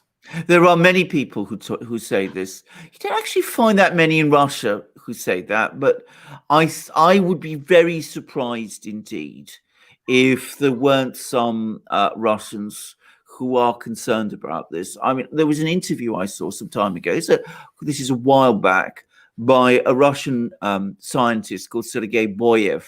Now, the reason Sergei Boyev is important is that he is the scientist who has designed Russia's air defense, national air defense system, the one that tracks ballistic missiles, missiles, ICBMs, if they were launched against Russia. And he's been asked by Putin, in fact, he has done it on Putin's instructions. He's helped the Chinese to develop their own. And over the course of this interview, he made it absolutely clear that whatever help he provided to the Chinese, it would not compromise the Russian system. So that suggested that at that level, his level, there's still some wariness towards China. And I wouldn't be surprised at all if there are many, many Russians who say to themselves, well, this is not the ideal situation. We are falling into too tight an embrace with China. China is a much bigger, richer, more powerful country than we are at this moment in time. We risk becoming a satellite. We risk becoming Greater China. A better policy for us, a better place for us would be to be in a situation where we have good relations, or at least workable relations, both with the Europeans and with the Chinese. But that's not an option they've been given. So they have been pushed, perhaps against their wishes, towards this tight embrace with Beijing, which left to themselves they might have avoided. Yeah. All right. Let's open up the call in and let's bring in Zarael to kick things off. Zarael, you are going to be on the stream. Guys, 200 more likes and we're at 1,000. So smash that like. Zarael, you're on. Good evening, gentlemen. How are you? We're very well. How are you doing? Very well, thank you. Gentlemen, a question on Nord Stream 2. With all of this going on between Russia, the polemic and the rhetoric is, of course, strengthening as days pass by. I can't say weeks anymore. What about Nord Stream 2? Will this have any consequences with them, especially with Angie in Germany, being stuck in NATO, but also wants to keep this thing running? What do you think? Well, there have been, let's start with Biden's press conference, because he's actually asked about Nord Stream 2. And he said, well, Nord Stream 2, it's a complicated matter. So that rather suggested that nothing actually has been, that the US has decided that Nord Stream 2 is going to happen. However, we also hear reports that the Justice Department has drawn up very, very tough sanctions, threatening German companies basically to block Nord Stream 2. So we're hearing discordant things being said. Now, I think if there isn't a war in eastern Ukraine, if the situation dies down, I think Nord Stream 2 will be done. It's almost completed. There were some attempts by the Polish Navy, bizarrely, to harass its construction, but the Russians have basically shrugged that off. I think it will happen and it will move into operation fairly soon. If there is a war in eastern Ukraine, well, I think Nord Stream 2 is not going to happen, because at that point, the Russians will intervene. And at that point also, it becomes politically impossible. There are many people who think that this whole war has been, or rather this threat of war, has been conjured up in order to stop Nord Stream 2. I think that certainly played a part in it. But it looks as if in a situation where the Western powers are scrambling to prevent a war from taking place, Nord Stream 2 will probably take place. We shall see. Next two questions, very short ones this week, I hope. Any news on the Epstein case and the Ghislaine Maxwell cases? You know, it's a good question because I've actually somewhat lost touch with that one. I think we are looking at a trial fairly soon in the summer. And my feeling, this is what I got from when I last looked at this, is that obviously she's now facing a whole string of new charges. And there's a whole string of new witnesses who are coming together. And it looks as if this trial, if it takes place, and I'm going to say why I think it might not take place, but if it takes place, I mean, it'd be a pretty crushing event. And I would have thought we'll see lots of witnesses, and there'll be hearings over several days, or probably weeks actually, and it would be quite a important event. But I have a feeling, I still sense at some level that some kind of a deal will be done in order to avoid a trial and to avoid embarrassing all sorts of people. The question is, will Ghislaine herself agree? We'll see. But as I said, I'm not pretending I'm completely up to date about this, but that was certainly seemed to be the position when I last looked it up a few weeks ago. Okay, next question. The two gentlemen that are very interesting, we don't hear about very much either, Ed Snowden and Julian Assange. What about those two? Right. Well, Julian Assange is still in Belmarsh. We now have, in May, apparently, there's going to be the US government's appeal. The Assange's legal team have submitted their responses to the US government's appeal. There was some talk a few weeks ago that the Julian Assange might bring a cross appeal, but in the event he didn't. So it's going to be purely an argument about the U.S. government's appeal against Judge Baritz's decision to refuse extradition because Assange's health and life might be at risk if he was sent to the United States. And hopefully that will be decided in May, and hopefully, logically, all the legal arguments would suggest that appeal, the American appeal, will be refused. And at that point, Julian Assange will finally be free. I am not holding my breath. I'm not saying that will happen. There have been so many unexpected twists and turns in this. I'm not taking anything for granted. It could very well be that something will happen in that appeal, that the appeal is lost, in which case, or rather succeeds, in which case Assange's team will no doubt appeal to the Supreme Court. So we're still in that legal limbo. And Assange, disgracefully, is still in Belmarsh, even though he's not serving a sentence for any crime for which he's been convicted in Britain, and even though the extradition request to send him to the United States has been refused. So I don't understand the legal basis in which he is in prison, but he is in prison. Now, Edward Snowden is in Russia. He's now apparently accepted that he's going to be living there a long time. He's married to his lifelong partner. I haven't heard much from him for a while. I know he does commentaries from time to time, but he's at least safe in Russia, and perhaps one day he will be able to come to the United States, a free man, but not, I suspect, for a long while. I've heard somewhere that he actually gave up the US citizenship and acquired the Russian nationality. I've heard the same. Very difficult for him to do, by the way, I would have thought. I thought so. I would think so also, but because he does miss his family in the States. Yes. Last question, and this is really far removed from the Ukraine arena and even the South China Sea arena. There was a report by The Independent 4 days ago about certain material, very aggressive or I want to be extremely, also very, very careful with what I'm saying here on the program, but the extremely dangerous material has been stolen in Mexico. And it was, if I correctly remember, it was somewhere around the Mexican-US border. Now, this is not the first time this has happened. No. The material is not, it's not enriched material, but it is highly active. It has also been noted that it can be used for a filthy. Would you think that it could be?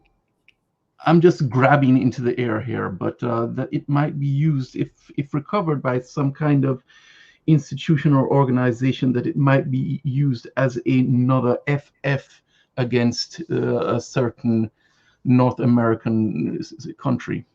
Well, it could be. I mean, I'm not going to speculate. I mean, I don't know who'd be responsible for that, but of course it could be. I mean, we don't know who was involved. I mean, bear in mind, in Mexico is a land where there's very highly developed organized crime networks. And when I say highly developed, I mean they operate submarines. I mean, you know, that kind of thing. So they might use it for their own purposes. I mean, I don't know, and I'm not going to speculate, because certainly those possibilities exist, but I'm not going to speculate beyond them. Okay, gentlemen, thank you. That's Thank all you. for this week. Thank you, Sarah. Have a great weekend. Take care. Have a great weekend. Bye. Bye-bye. All right, we're going to bring in Alan Tarif. We got Blake Christians here, South Korea man, and Simon. We got a lot of people in the waiting room, so let's keep this moving. Alan, I'm going to put you into the stream here. Alan, you with us? Hi, Hello. guys. Can you hear me? Clearly, very well, very Great. well. Wow. What's happening in Europe? I'd like to talk about NATO.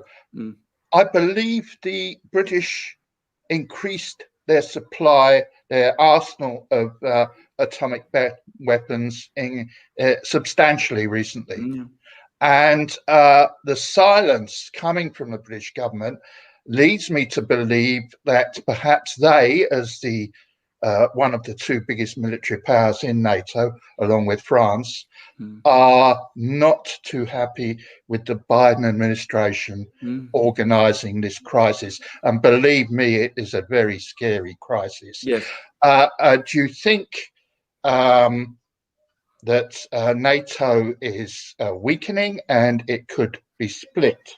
That's the first thing. And I'm sure all those Russian soldiers on the Ukrainian borders are aware that the United States president called their leader a killer.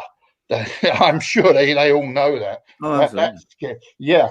The other thing is to go away from that is, remember in, I think it was 2017, you talked about what you called the Cambridge meeting between Halper, Steele, Andrews and Dearlove. Yeah. And Steele's then part in Russiagate. And something's bugging me about that. What was what was that all about, and where has Steele gone? And have we had any explanation?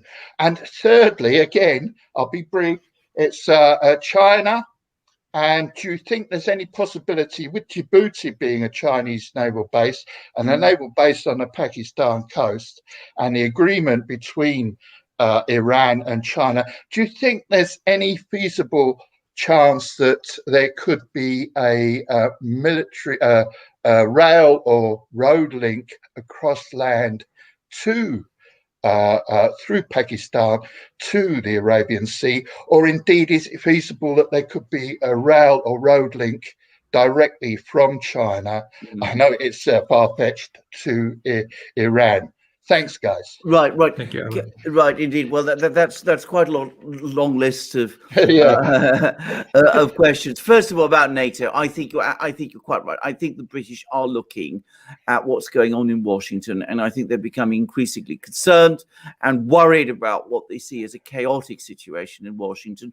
They're also seeing a chaotic situation in Europe. They're looking at a NATO that is becoming increasingly dysfunctional, and they're hedging. And they're hedging by increasing their nuclear forces. And before long, they're going to start talking to more people. I think that is only a question of time. I mean, Britain, by the way, has an extremely sophisticated foreign service. I mean, this is a fact people don't know, but the British Foreign Office is extremely well informed about what is going on around the world. It's the place where some American universities, I know, they suggest to their students who want to travel, go to the British Foreign Office website, because they're more reliable about telling you where the danger spots are than the State Department is. So that gives you some idea. The British are very well informed about the world, and they're very, very familiar, obviously, with what is going on in Washington. So they're hedging, and they're preparing for, I think, exactly the possibilities that you said. And if there's a crisis in eastern Ukraine and it goes badly wrong, which it very easily could do, well, they will adjust, and they will adjust fast. The one thing the British are, by the way, is that they are skilled at adapting themselves to new situations very quickly. So that's the British and NATO. So yes, I think NATO is weakening. It's becoming increasingly discordant. And the fact that you have a government in Washington that is also discordant is contributing to all of that. Now, can you remind me, because I remember the Djibouti question, but there were other ones in. Yeah. The Cambridge meeting in 2017. Oh, the Cambridge meeting. Yeah. Russiagate is still bugging me. I mean, well, you told us that it'd get squashed if Biden became president, but we want to know what it was all about. The British do anyway. Well, I agree. I'm sure. I mean, we did a program, I think, about this quite recently, Alex. I mean, it'll be up this weekend, by the way. It'll be up this weekend. Yeah, I mean, we did absolutely. I mean, we were talking about, that Duran, who is the special counsel, who's supposed to be looking into this, and whose investigation has now gone off. Well, it's if you believe it exists, if you believe he exists, his investigation has gone on longer than the Mueller investigation went on. Anyway, he's now apparently gone to the Brookings Institution to ask for information from there about this man, Igor Danchenko, who was supposedly Christopher Steele's primary source. Now, this is now, I mean, what's he been doing all the other 3 years? I mean, we will be waiting, until we're all grey, well, I'm already pretty grey, but I mean, we'll all be long dead, I think, before we get the answers to all these things. I mean, it is, to say that this is an investigation being conducted in slow motion is to overstate its speed. I mean, I'm increasingly coming round to the view that we are never going to get the full truth of this. It's a terrible shame. It's very, very bad. But that's the reality. I mean, I would love to know what was going on between those four, Halper, Dearlove, Steele, Andrew. Perhaps one day we will learn probably more from their memoirs when they write them than we will from anything that Duran provides us with. I mean, it's a terrible state of affairs, but there it is. But I would love to get to the bottom of it, but I'm no longer expected, at least not in any way that makes any sense in terms of political time. Now, I think your next question was about Djibouti and China and all the rest. The Chinese absolutely are now increasingly thinking about, rail and road links, and this isn't anymore just the Belt and Road isn't anymore just a economic artery, even if it ever was. I mean, there is clearly a military dimension starting to emerge. and I expect that to intensify and accelerate. I mean, a fact which perhaps we ought to talk about, but we haven't done in our programs. I mean, I'm not a military person, but the Chinese naval program in the Pacific is huge, and the Chinese aren't just going to keep their ships near their coast. They have other intentions of what to do with them. I mean, at the moment they're focused on Taiwan and the South China Sea, but I'm sure it will eventually extend to more than just that. That seems to me inevitable. Bear in mind, they're a trading country, so trading countries tend to have big ships. They're interested in trade links and all controlling routes and things of that kind. Yeah, and there's a huge tradition of Chinese naval activity in the Indian Ocean going back hundreds and hundreds of years. But a rail or road link, say, directly across Afghanistan into Iran or down to the Pakistan coast, I'm wondering if that's at all feasible. I would have thought it was, but of course it depends on Afghanistan. I mean, you're going to build a road or rail rig through Afghanistan. You need a stable and friendly government there, and that is a very, very, very questionable thing at the moment. I mean, it may come, but certainly Pakistan is a very close ally of Russia, of China, and of course there are already road and rail connections between China and Pakistan, over some of them over territory, which I believe I'm right in saying India has claims to.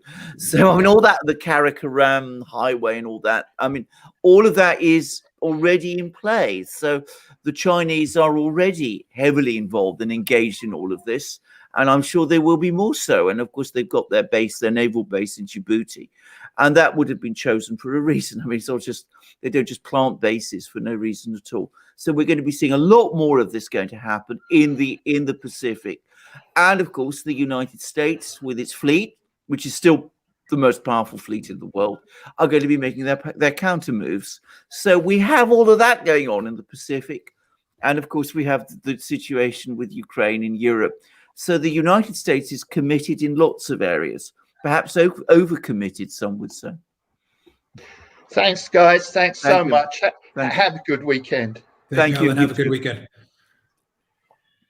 Okay, we're going to bring in Tarif in 1 minute from Jen Jensen, Super Chat. Greetings from Iceland. I would like to urge YouTube watchers to support the Duran. You will not get the quality analysis like this anywhere else. Thank you very much for that Super Chat. And from Toilet Sauce, people tend to overestimate Russians' dependence on China and underestimate Chinese dependence on Russian resources and technology.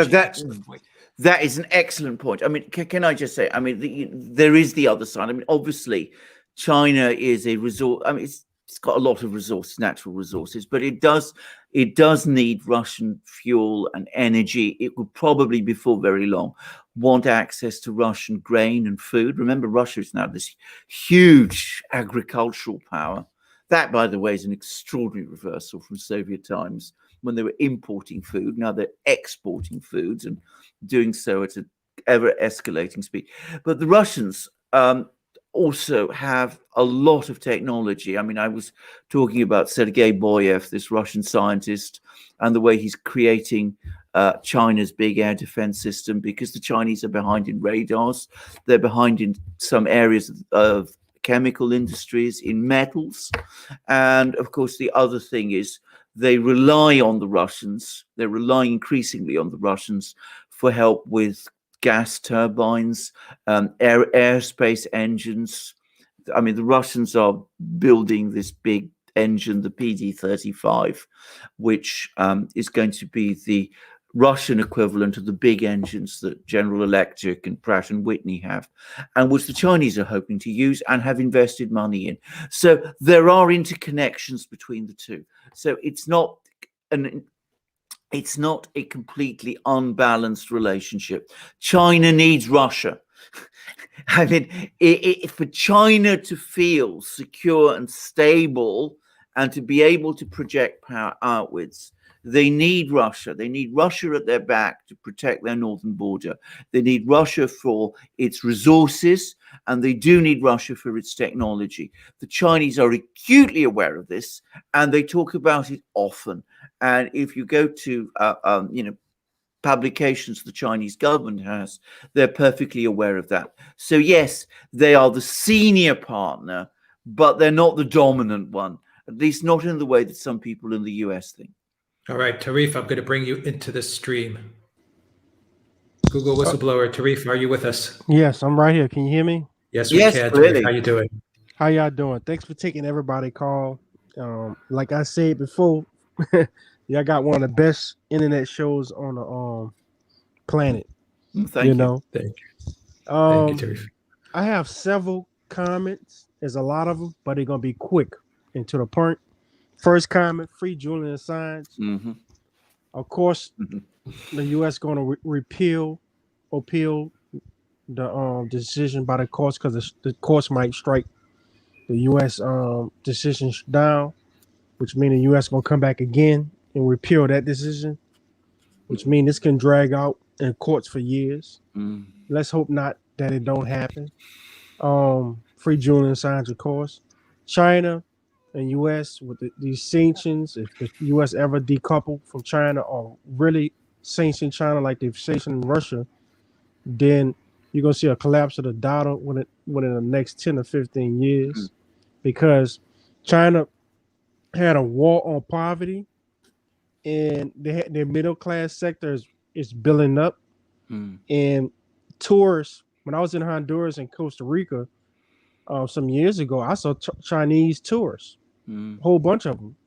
When I was in Costa Rica, I saw them. In Honduras, I saw them too, and there was a whole bunch of them.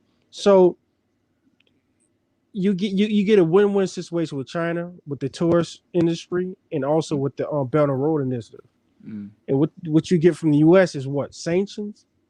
If you keep the dollar. So if you don't go along with the sanctions, you have a regime change in your own country, or you get sanctioned. So it's best to go with China or Russia. And the U.S. is not giving no awards; they're just giving out punishments to keep people in line with the U.S. policy. That's not right, you know. So over time, you see the Chinese yen become stronger and stronger if they really decouple from China. That won't be good for the U.S. Arizona, I'm waiting for the decision. I don't know if they start counting the ballots yet on that case that the judge decided last month for the auditors to count 2 million ballots in Arizona. So I'm still waiting on that. That's dealing with the 2020 election cycle between Trump and Biden. The governor, Newsom, at the end of this month, we got this the recall ballots. They're gonna count to see if he got up to 1.5 million to have a recall. If it's true, if it is over if it's 1.5 and over, then at the end of the year they'll be having new elections, and I think that's very important. You can tell how the establishment keep things away from the public. They don't show them that race in California is very important. That ballot recount is very important. Dealing with Governor Newsom's recall, the media is not covering it, but I think they're afraid of it. I think Nancy Pelosi is very afraid of that, because if that happens, then I'm going to sit back and see what's else going to shake from that, because California got a lot of pull. I mean, a very lot of pull. The 6th largest economy in the world, ahead of Russia. They had a rumor circulating around on the net that if Trump would have won, the liberals would have leveraged California, and they was going to use California they was going to push California, Oregon, and Washington State to secede from the Union. If that would have happened, it would have took a whole bunch of tax collection debt from the federal coffers.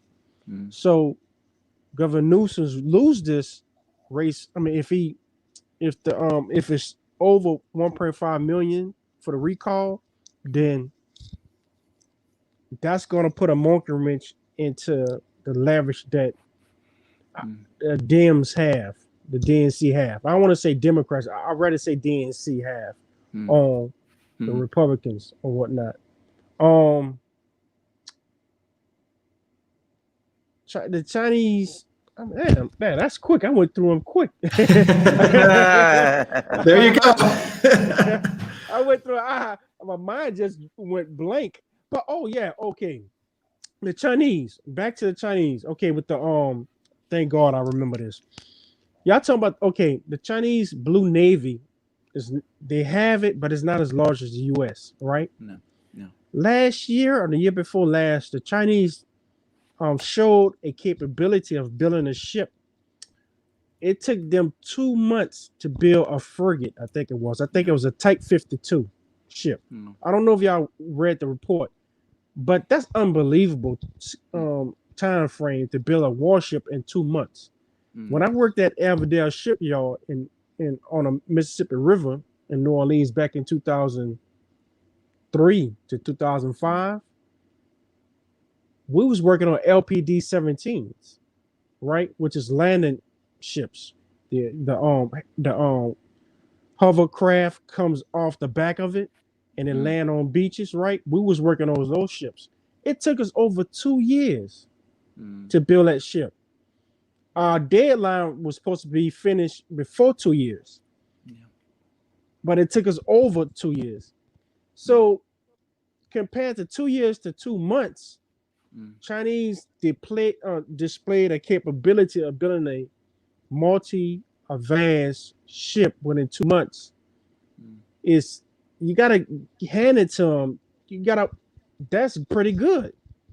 Because if all the stuff that we was fabricating to go on that LPD-17 ship, naval ship, U.S. Navy ship, was a lot of stuff to go inside of it. And for China to build a ship not as big as the LPD-17, but as a frigate size within 2 months, that's unbelievable. And that ship was designated for deep blue water, right? Yeah. So what that tells you, China can amass a 600-man fleet, a 100-boat ship within 5 to 10 years. That ain't nothing. Yeah. That ain't nothing. You know, they're already working on aircraft carriers and other things of that nature, which is to balance out the power on the seas. So, man, you gotta say, man, they really learning. You was talking about the satellite technology, the radar technology. I've been keeping up with China to a certain point with the radar technology. They might, about the year 2030, surpass Russia. Because we all know Russia got the best radar technology with the X-band, S-band, VHF, UFF systems. And you got the THZ new system supposed to be coming out. But China's developed a radar system that work off protons or photons or something like that. Well, any stealth aircraft will be visible to it. Yeah. And they use that same technology to link up their satellite communication and also the communication on the ground. Yeah. And the Chinese, I read a report somewhere that the Chinese had demonstrated it on the ground, that they expanded it for 800 miles inside China. The U.S. have yet to get to that. The U.S. is still working with 5G technology. The Chinese is working on 7G now. 7G technology. So, I guess I ran out with the what to say, what else. But anyway, free Julian science, and we got to keep on moving forward. Absolutely. Go on, Alex. Thank you. Yeah. Thank you, Tarif. Thank you very much. And I think the next person that's going to jump in is going to also say some very interesting things about what Tarif said, because it looks like Tarif knows his stuff going on. Thank you very much, Tarif. No. Thank you, man. Anytime. Thank you. Take care. Guys, I got to bring in Simon. So I think Simon will add to what Tarif said as well. Simon, I'm going to add you into the stream, and then we're going to go Blake and Christian. So here, South Korea man, and Claude is also in the house. Simon, are you with us? Yes. Hello. Can you hear me? Hello, Simon. I was listening into your into the chat here, and it looks like you've also got some interesting things to say about what Tarif said. Yeah. I mean, I'd like to sort of emphasize what he's saying. The Chinese Navy is expanding at an enormous rate, but it isn't just the Chinese Navy, their equivalent of the PLA, that you need to consider. It also has the world's largest Coast Guard force, which has ships that are some of its larger ships are equivalent to a frigate. And it also has a police enforcement and a fishery protections force, which also can provide escort vessels. It has the world's largest merchant marine with over 6,000 vessels. And it also has the world's largest fishing fleet. And I think I can't remember the exact year, but I think in the 1980s or early 90s, it only had something like a few dozen fishing vessels. And it's gone from there to having an ocean-going fleet. In terms of the actual construction, it's building the equivalent in tonnage of the French fleet every few years. And the French Navy, to be honest, at the moment, is probably larger than the Royal Navy. It's an impressive force. Now look at the United States. The United States commissioned their new supercarrier, the Ford-class carriers, the lead of the class, in 2015. That's still not operational. So when a vessel's commissioned, you normally have a year or slightly longer to iron out all the kinks in the new systems. They've been totally unable to do that. And the previous classes of warship that they've tried to introduce, a sort of frigate type ship called the lateral combat ship, that was a complete failure. And then there was the Zermatt class, which you may have seen pictures of them. They have a very strange look to them because they're stealthy vessels. They only built 3 because they were massively expensive, and again, largely didn't have any effective weapon systems on them. And the Americans are in a terrible position in naval terms because many of their warships are coming up to the end of their useful life. And effectively, the only vessel that they can build with a level of competence, other than their submarines, are the Arleigh Burke type destroyers, which are very impressive vessels. But China's now turning out its own equivalent of those vessels. It has something like 15 or 20 operational at the moment, and can build them at a much greater rate. Because the difference between the two countries is China just has more naval building facilities. It has more naval yards. It has more shipbuilding capacity. And I would argue with anyone up to the C&C of the US Navy that if America was now to fight a conventional war against China, that the Americans would be in the same position as the Japanese were in 1941. A very well trained, effective force with excellent weapons, facing a force which, within a matter of years, would have such superiority in numbers and capabilities that the Americans would lose naval control. And I think that that's something that people are not even really considering. But in sheer shipbuilding capacity, that's something that China can achieve if it fights a conventional war. And I would say that if China ever considers this, one of the warning signs will be that China will start stockpiling and having strategic reserves of oil, food, and other resources. And I think if we see that happening, we should all get very, very, very nervous. Simon, can I ask you a quick question? What about the quality of the Chinese ships and what they're building? Well, in terms, it's something you will never know until battle actually takes place.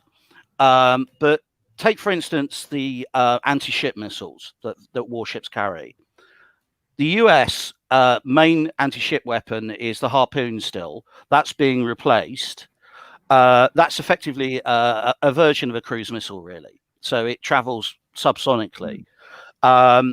Most Chinese anti-ship missiles either travel supersonically throughout their entire flight and have a much longer range. So they have 2 or 3 times the reach that the Americans have. And also they are now introducing hypersonic weapons. In addition to that, there's the DF-21, which is a ballistic missile which the Chinese have demonstrated against land targets has the ability to hit something the size of an aircraft carrier. So the Arleigh Burke destroyers that I mentioned earlier have the capability of shooting down ballistic missiles. How many missiles? But it's how many missiles they carry on each vessel capable of doing that is the question. But what I would suggest is that no US carrier group will go within range of the DF-21s, which is around 2,500 to 3,000 kilometers. So if and you think, and you also have to consider that the maximum range that a US air carrier group can launch an effective strike from is about 500 kilometers. So that means that they are massively outranged by the Chinese capabilities. And the American navies are very much aware of this. And they classify this as China's area denial capability. So it basically means that the US in wartime cannot send surface ships into those areas. And one of the problems for America is much of the seas around Taiwan and in the North China Seas are actually quite shallow. And that makes it very difficult for nuclear attack submarines to function. You're much better off using a smaller conventional submarine, especially ones which now the new technology basically can rely on an air independent system. So the submarines no longer need to periodically surface to recharge their batteries. So the Americans are at a major disadvantage, and I do think they're actually starting to become. They are very aware of this, and they are trying to expand their naval capabilities. But their industrial base is really struggling to do that. That is all fascinating, Simon. Thank you very much. Look, I should say straight away, I mean, I'm not an expert in these fields, but I have been aware that there is a massive Chinese naval program underway. And of course, have you been to China, Simon? No, I haven't. But my last major contract was with a company, an English company. I won't say who it was, that did a lot of trade with Africa and South America. And I was invited out for a meal with some of the directors, and I was shocked and fascinated by their stories about the Chinese presence in Africa, especially, where they were saying that literally they were doing business in virtually every area, and this person had worked in Africa. He was UK based, but would go to Africa for 2 weeks out of every month, pretty much throughout the year. And he said that this was totally different from 10 or 15 years ago. He said it was an amazing change. I have to say, I went there in 2017, and I went to Shanghai and some of the areas of the eastern coastline. And I mean, one cannot fail but be impressed by the sheer scale. I mean, it's like nothing I've seen anywhere else. And, you know, I've seen certain things in many places, but the sheer scale of China's manufacturing economy is awesome. And if any country can churn out just, you know, frigates and destroyers in 2 months, I mean, China probably is the country that can do that. I'm not surprised that they can do it. Yeah. Alexander, Simon, is the play to, I mean, is all this being done for Taiwan?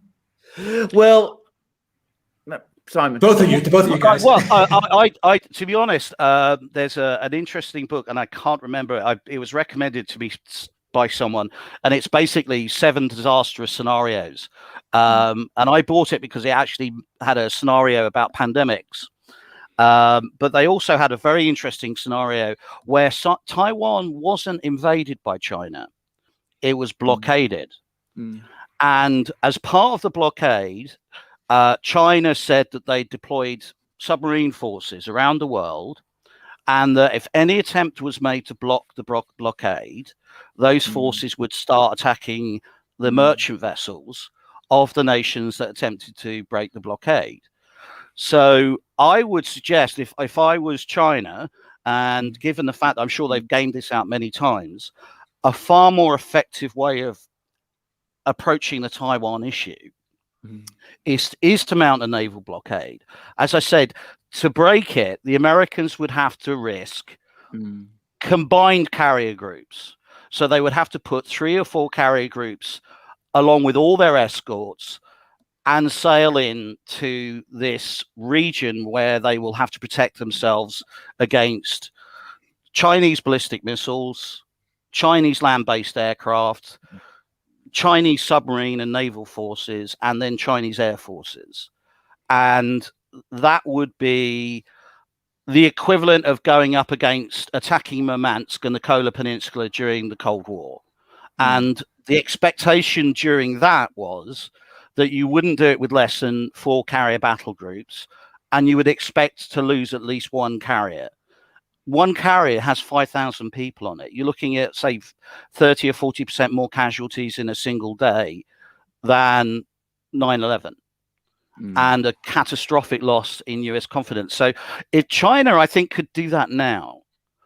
And I think that the only reason they aren't is probably because they want to complete more of the naval buildup. But also, I think because of the path the US is taking, you could easily see major cuts in US defense spending, which will make the US even weaker. And there are other things they could do. You think about it. Think about a Chinese merchant ship, which might be like the one that blocked the Suez Canal. A couple of 100,000 tons with 20,000 containers on it.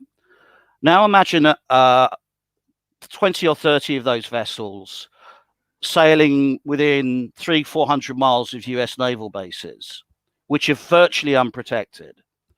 And on those merchant vessels are anti-ship weapons that they can be launched from the merchant ships themselves.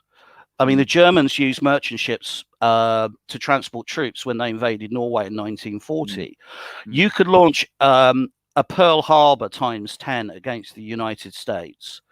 And as I say, look at any picture when you finish the broadcast. Look at any Google Map pictures of a US naval dockyard. You'll see submarines, aircraft carriers, destroyers all tied up in one location. And there's only a few US naval bases. You could easily destroy 2/3 or destroy or damage 2/3 of the US fleet in port in a matter of an hour. And all of a sudden that would change the naval calculations. In fact, I'm planning to write a piece for this for Warship Monthly. Because I haven't seen anyone else consider that scenario. And I think that would be an easy way to do it. And it would be something that'd be very, very hard to defend against. Yeah. You seem extremely well informed, Simon. I mean, do you write regularly for these things? I mean, no, I don't. I don't have a naval background, but I've worked for 5 years with someone who has a naval background, and I've always been interested in naval history since the first book I ever read was Prologue to War when I was about 10 years old, which was about the Norwegian invasion and by Germany and naval battles.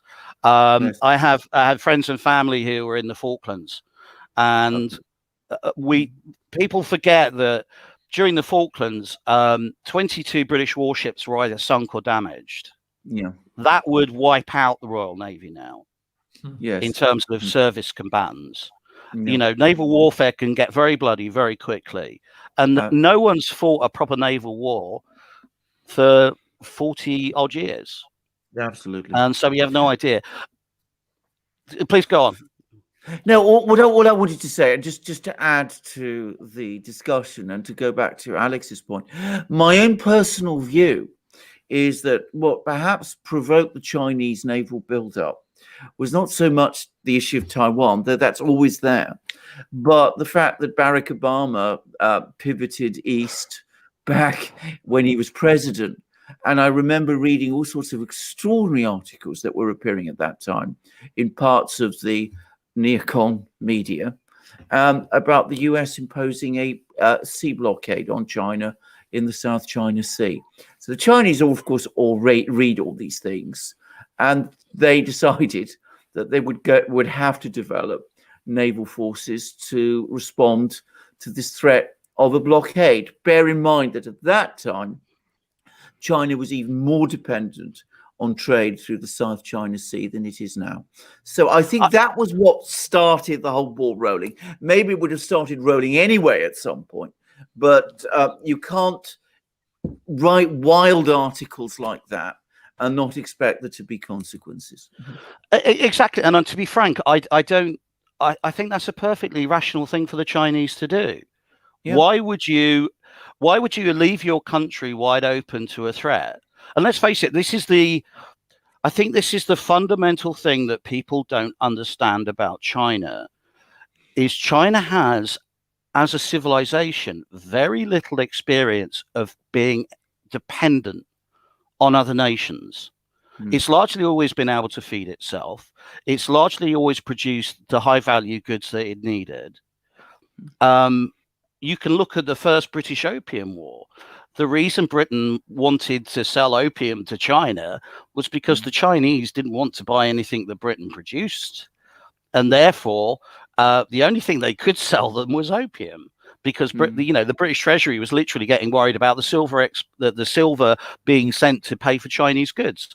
So I think it's perfectly rational. And I think the neocons, as you've correctly described them, I don't know if you ever saw it, but for once the BBC did an excellent documentary series linking the growth of the neocons to Islamists. It must have been made in like 2005 or something like that. And as you say, I remember it. Yeah. The neocons don't come from the right. They do come from the left. Yeah. And their attitudes are truly frightening because, as you often say, you and Alex both say, they are so detached from reality. But just to say one final thing, I don't want to take up everybody's time, but just with regards to what's going on in Ukraine, I think Putin must be very, very tempted by the weakness of the Biden administration, because a Russian conquest of the Ukraine would very much reduce the threat and give some real strategic depth to Russia. Yeah. And I think it's a tragedy of the post-war world that the West didn't adhere to the agreements we reached with Russia at that time and allowed a buffer region for Russia, because it is not unnatural for Russians to be afraid of invasion. Yeah. Because let's face it, they've faced it often enough, and it's a rational fear for them to have. So, but I would suspect that maybe Putin's real objective at the moment is just to put pressure on Biden not to block the Nord Stream 2 deal. Because I think he suspects, and rightly, that there will be better opportunities if he does want to annex Ukraine coming up in the next 4 years than there are now. Why attack a still strong America when it's going to be weaker in 2 or 3 years' time? Or risk the US intervention? You are perfectly right, by the way, when you say that there are voices in Russia which say that the moment is to strike in Ukraine is now. There are some extraordinarily purple comments appearing in Russian talk shows, and the Kremlin has become concerned about this. And it's actually, Peskov, Putin's spokesman, actually said, these things aren't, they don't reflect policy, and we want all this to dial down. We're not into that kind of game at the moment. But there are certainly people in Russia who think in exactly that way. To be honest, though, I think if it does happen and there is a NATO intervention, I think the Russians will be surprised by how effective their new combat techniques are. Because I was watching a piece by a YouTube video by an American general who mentioned the use of drone warfare by ISIS against the Americans. And it was literally the small quad drones that you see. And they literally, the ISIS technicians, who are actually quite proficient, had developed a way of dropping hand grenades from these devices. And he literally said that this was a shocking thing. And literally, the US has no anti-air defense capability that's capable of dealing with that. They've got capability to shoot down aircraft, though it's not nearly as effective as the Russians or as widespread. But they lack that capability. And so does the British Army, and so do all NATO forces. And it could be very, very shocking for NATO. I think if they did intervene, they would face an almost certain military defeat. And I think, to be honest, a lot of NATO military are aware of that too. But thanks very much, gentlemen. I don't want to monopolize your time anymore. Thank you, Simon, very, very much. Simon, do you have a platform or anything you want to plug? No, I don't. No? I don't have it pulled up. I have a friend who's get a platform. Get a platform, Simon. All right. Thank you so much. Simon, I will look up your article. Was it Warship Monthly? I'm actually in the process of drafting it. Whether they'll publish it or not, because I think it may go against the grain. But they don't tend to publish articles looking at the future of naval warfare quite as much. But I'm determined to do it because I do think it's a real risk that people should consider. Absolutely. Thank you very much, Simon. Thank you.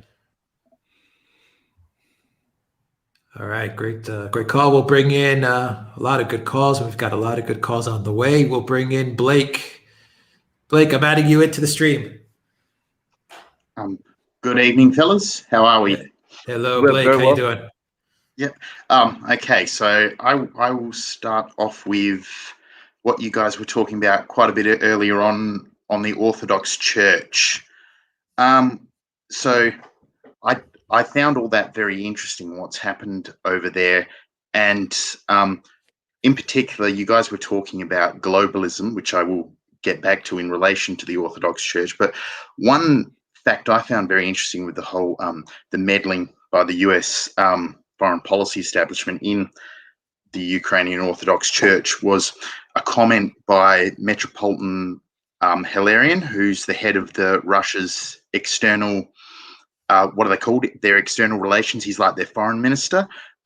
He was saying that a lot of the animosity between the Russian Orthodox Church and the Constantinople Patriarchy goes back to an ecumenical council that they ended up boycotting because I believe the Catholic Church were involved. The Catholic Church were involved in that. Is that correct? Are you guys aware about that? I think what you may be referring to is something that happened back in the 1920s when the Patriarch of Constantinople decided to adopt the Western calendar. And the Russian Orthodox Church is extremely unhappy about that because that calendar was perceived by the Russian Orthodox Church as Catholic because it was originally promoted by Pope Gregory. I think it was a 16th century Pope. So he felt that he had not been consulted, and this created a tension between the two patriarchs at that time. Carry on. Oh, okay.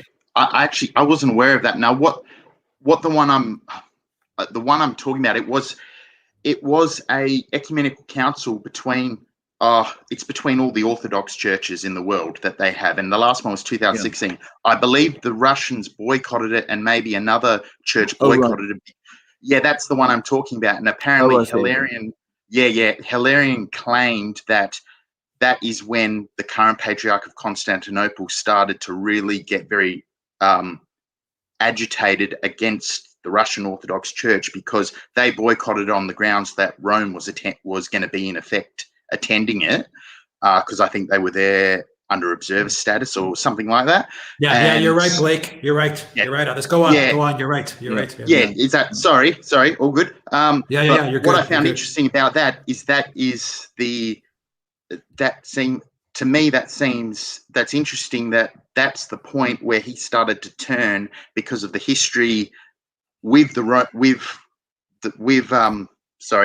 Rome's involvement in meddling in the Ukrainian church in the past as well. So I did find that interesting. Do you think there's any validity? Because there's been some claims that the Catholic Church has actually been a bit involved in this whole thing with the US foreign policy as well. Do you guys think there's any validity to any of those claims? Alexander, can you address the fact that there is a strong, I don't want to say very strong, but a strong Greek Catholic church in Ukraine? Alexander. Absolutely, there is. This is in Western Ukraine, in the area around Lvov. It was created, I'm not quite sure when, but I think it was the 16th century or 17th century. Now, what it does is that it accepts the leadership of the Pope, and it's Catholic, but it uses Orthodox rites, and it's so-called the Uniate Church. And of course, many Orthodox see this as a sort of Trojan horse that was created by the Catholic Church, by the Vatican, to try to draw Orthodox people away from Orthodoxy towards the Catholic Church by performing similar ceremonies and rituals, but doing so with a Catholic content. So this has always been a major tension.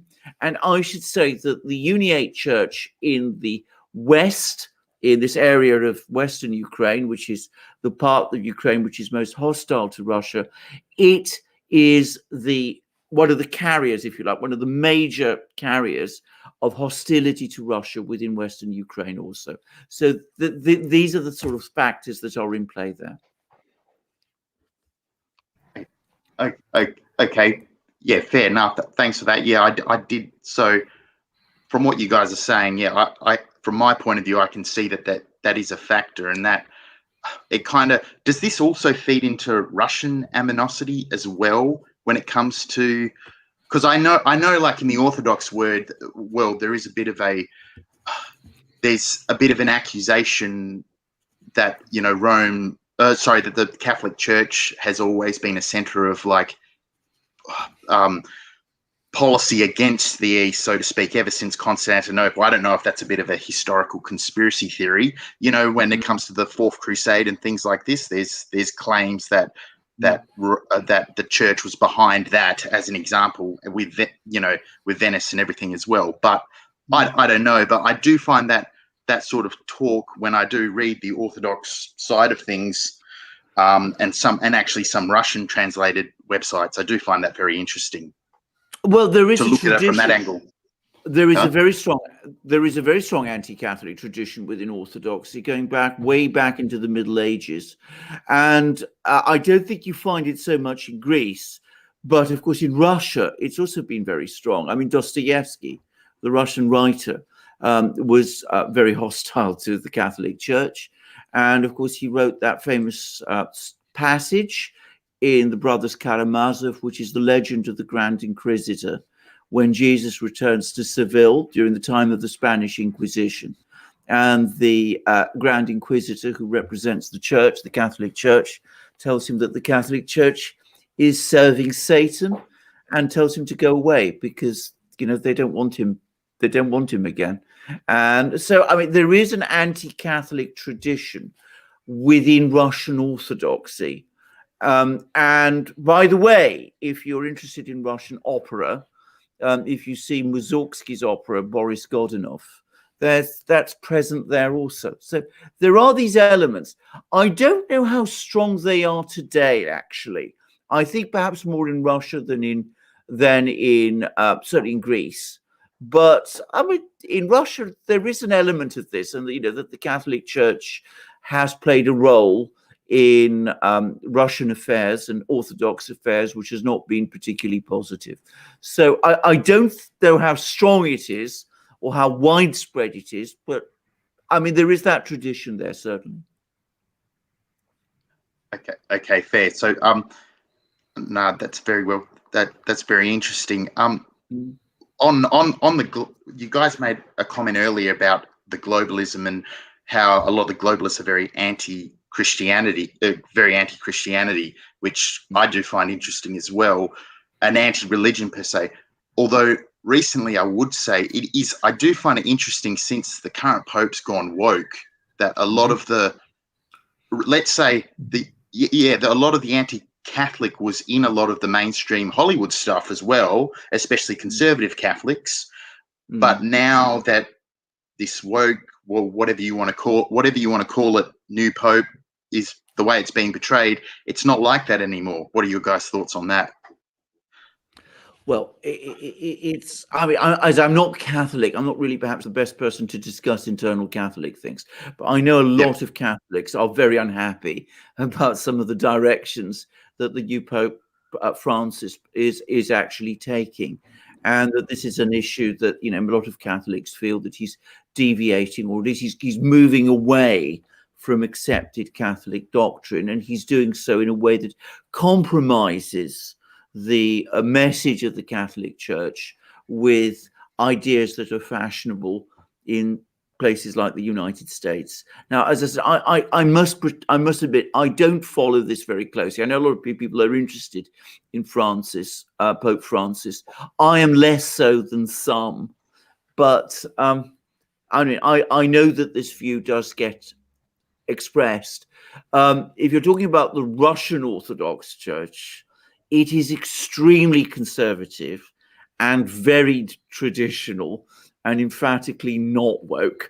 So in that respect, that's perhaps one reason why some people in the United States dislike it so much. Okay. Just to go off of that, Blake, Yep.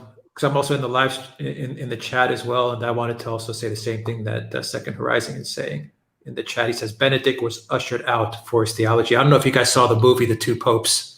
No, I haven't seen it By any chance either, but no, I haven't. There is that. A lot of people do like to discuss Benedict and Francis and that transition, which is an interesting story, and I think there's a lot to be said about what happened during that transition. Anyway, there no doubt Francis is extremely polarizing. No doubt about that. Yes. Yeah, I just do find the history with, like, especially now that there's a political element as well with the meddling of the Ukrainian Orthodox Church. It's also interesting to look at the historical meddling that's been going on in that church as well, and that it was primarily Catholic driven. So, but now it's taken on a different flair, I suppose. But yeah, yes. There was just one more question. It was, oh yeah, what are your on the Catholic Church stuff? Now I know, was there? I've also heard a bit before that there was a bit of church involvement in Euromaidan. Is there any validity to any of that, or? Yeah. Yep. There is. I mean, there is absolutely. I mean, bear in mind, a lot of the people who were involved in Euromaidan, that's the protests in Maidan Square in 2013, 2014, which led eventually to the unconstitutional change of power with the fall of President Yanukovych. A lot of these people came from Western Ukraine, and they are uniates who are loyal to the Catholic Church and to the Pope, and they are hostile to Russia and to the Orthodox Church. And there is no doubt at all that some members of the Vatican hierarchy were supporting them. So unquestionably, that played a role. And it's still playing a role in affairs in Ukraine to this day. I mean, this schism that's taken place within the Orthodox Church in Ukraine is partly influenced by pressures from the Catholic Church, or at least the Uniate Catholic Church also. So yes, to answer your question, absolutely. I don't know whether you want to add anything to that, Alex. No, there was definitely influence. Without a doubt, I think the most influence came from outside of the Obama administration. Definitely came from the NGOs and the Soros types. That's where I would appoint most of the influence. I mean, those NGOs are just toxic.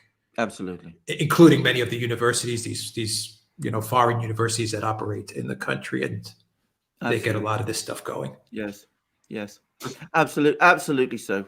No question about it. What is it true that the new so the Unionate Church actually didn't that get merged into this new church that Constantinople created as well? No, I don't think so. I don't think so. I mean, that new church is supposed to be the true Orthodox Church of Ukraine, though it's by far, I mean, it's still very much the minority amongst Orthodox believers in Ukraine, but it is distinct from the Uniate Church. But I'm sure it has good links with the Uniate Church, which, as I said, is anti-Russian, basically. Yep.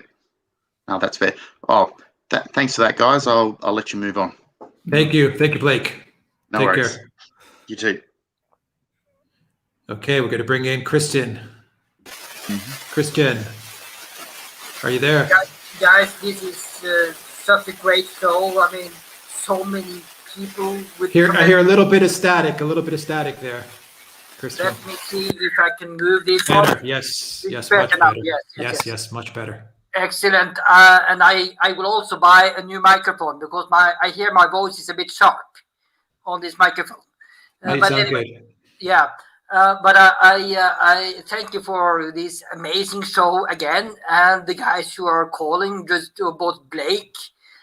Just now, we're getting a lot of insight, and especially with Simon. I mean, I hear you're saying that he should get a platform, but I mean the platform is already there. It's called the Duran. So thank you very much to Alex for creating a user for me in the Duran. And what if we have the insight from Simon? We didn't publish anything before on the Duran.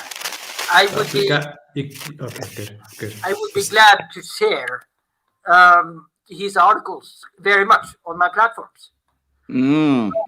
Yeah, absolutely. If Simon, if he's listening, I know you're in there, Simon. If you want to send your articles to the Duran, absolutely, just shoot them over. Excellent. So my question to you, I mean, it's coming from a former war reporter, but Alex and Alexander, would you be ready to travel to Kiev to do a live show of the Duran in Kiev? I'm not sure. I mean, if you're not ready to do that, I'd be more than happy to go to Kiev. I'm not sure if I'm on some banned list. We know that Graham Phillips is banned, like for life, for ever going to Ukraine. And I would be quite sure that the Ukrainian intelligence community, they are very well aware of who we are. Since I've been contacting them before. But it would be interesting, though, to see what could happen.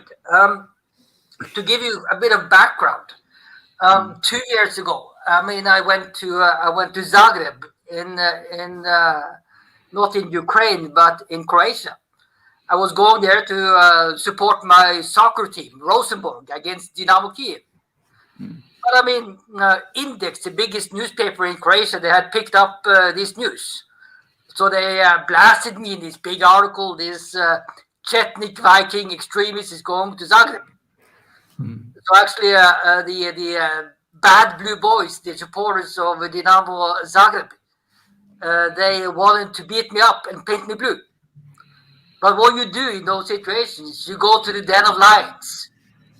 So I actually went there to Zagreb and bought a blue jersey for Dinamo Zagreb and went to the main pub of the supporters.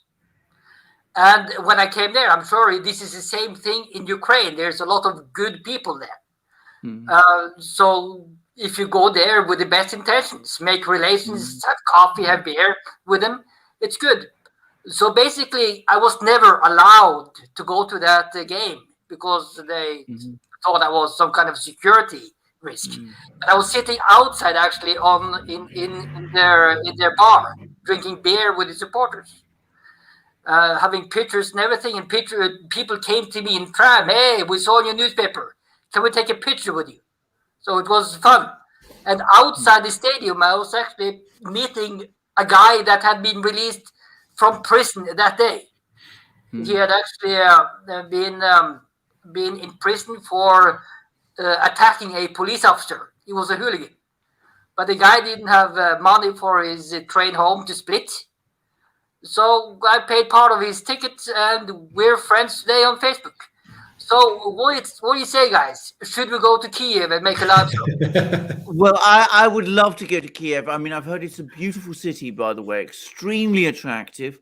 It's got some extraordinary places that I'd love to see. I'd love to see St. Sophia's Cathedral, the Lavra, where Nestor is buried. And I mean, there's lots to see in Kiev. And I should say that some of my ancestors lived in Odessa, where there was a large Greek community and where Greek independence, in a way, was conceived through the friendly society that was created by Greek exiles there in the beginning of the 19th century.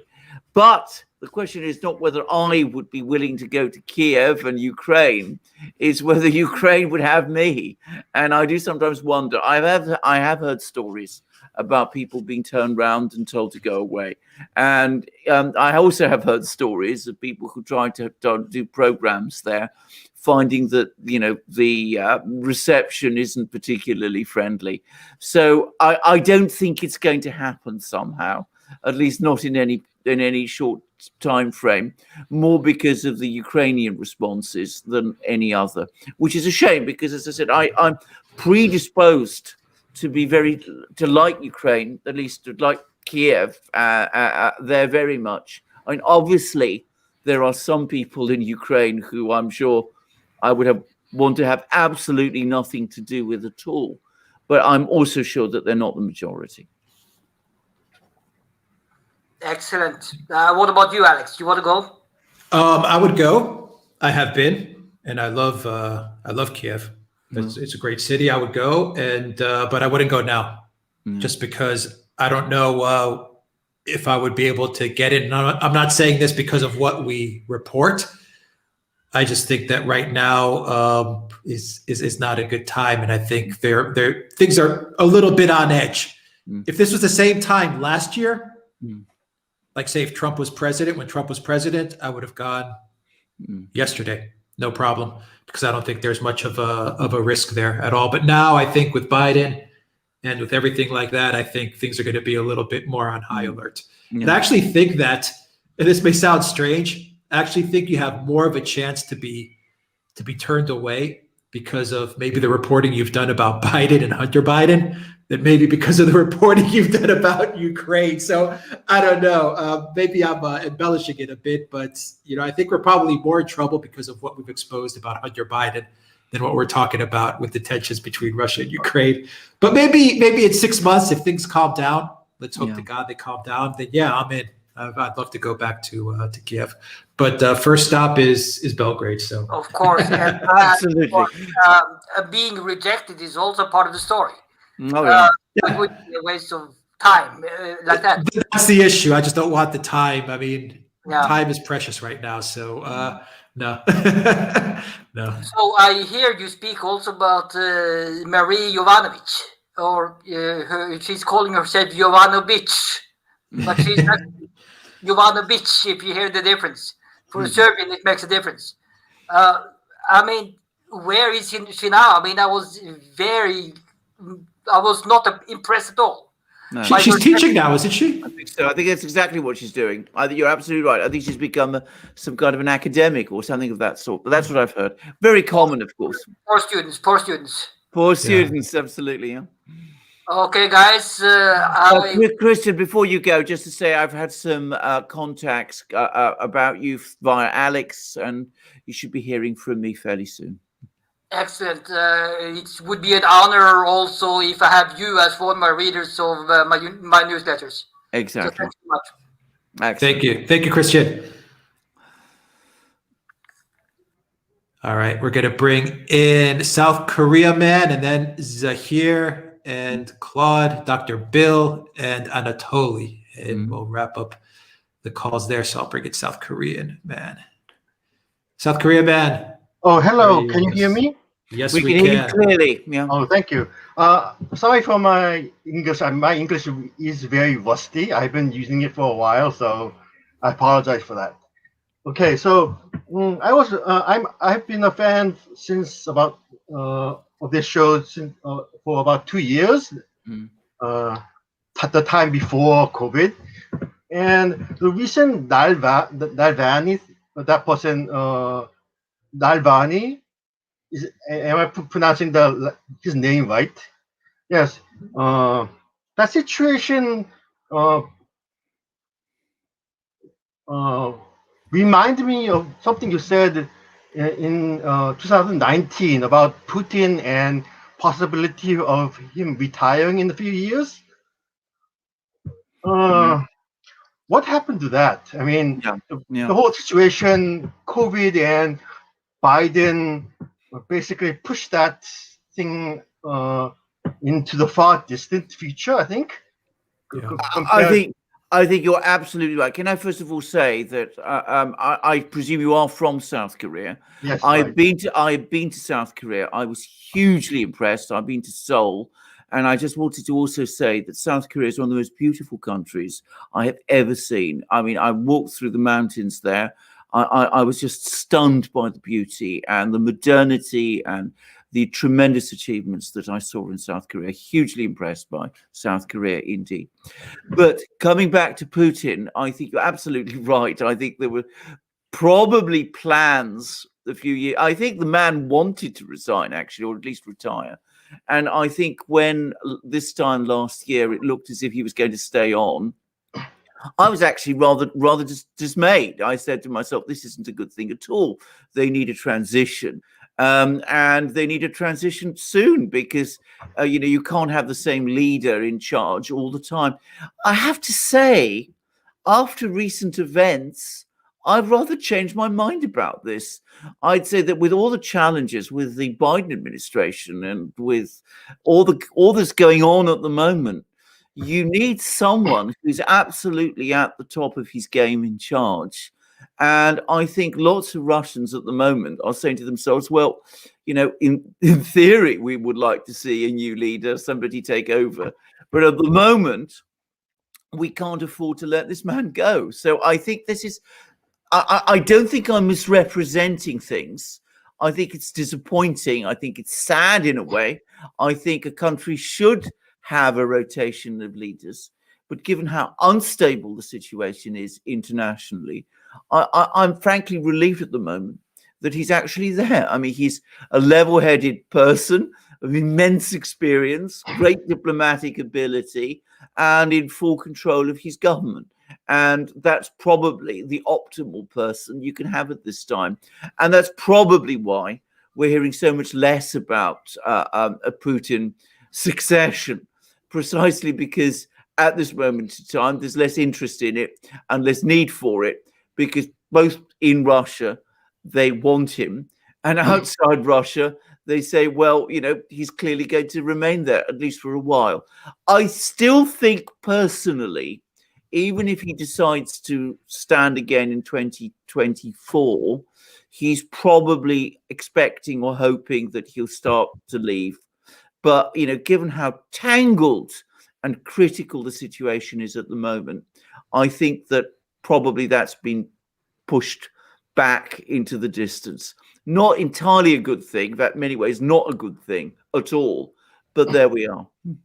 Oh, the reason why the whole Dalvani situation reminded me of that is because this is basically a classic move the Western power uses in situation that Putin is in, because Putin is, I mean, to be honest, he's an enlightened autocrat rather than a president of a liberal democracy. I mean, to be honest. But at the same time, the social infrastructure, or social culture and infrastructure is basically an import of a liberal democracy, awkwardly merged. It's basically an Augustinian settlement type of situation. And that is very familiar to a Korean, because that's basically a situation we had with old President Park in the 70s. Yeah. And the West also had the whole assassination of a liberal politician thing. They did that before. And it basically worked, because once President Park was assassinated because of issues with China and the detente and a lot of economic things, basically that system collapsed, and basically Korea is basically a neoliberal society right now. Right. It basically copies of the US system. So the thing with Navalny is the timing is off, and American social soft power is nowhere near what it was in the 70s. Yes. And I think the neocons got confused. They think they still have that soft power, but now they don't. So, and they misuse the Navalny card because of that situation. Yeah. And so, but there's still a matter of Putin's not young. So, No. and he doesn't actually have an heir. At least Trump has a heir and a spare and a daughter he uses as a shield against criticisms. But Putin doesn't have anyone, and the whole governing by in shadow things is really tricky. If your successor is actually a competent person, so the whole situation is really awkward. And considering Russia up to now, Russia's situation was difficult, but actually straightforward. Now is not as difficult, but really tricky situation. So he might not actually be able to leave, and that is what happened with President Bach. He could not leave, and he got assassinated because of that situation. So I mean, I was wondering, what is the future regarding that? I mean, well, if Putin leaves, does it collapse? We don't know. I mean, I personally don't think it will collapse. I think quite the opposite. I am of the view that the institutions that exist in Russia are becoming steadily more solid. I think if you were talking, we dialed back to a period like, say, the mid-2000s, then the system did depend very much on Putin, and the system that existed then was deeply personalized. But I think since then, it has begun to gain increasing institutional coherence. Having said that, I mean, Putin staying and Putin going is a very sensitive topic in Russia, certainly amongst political Russians.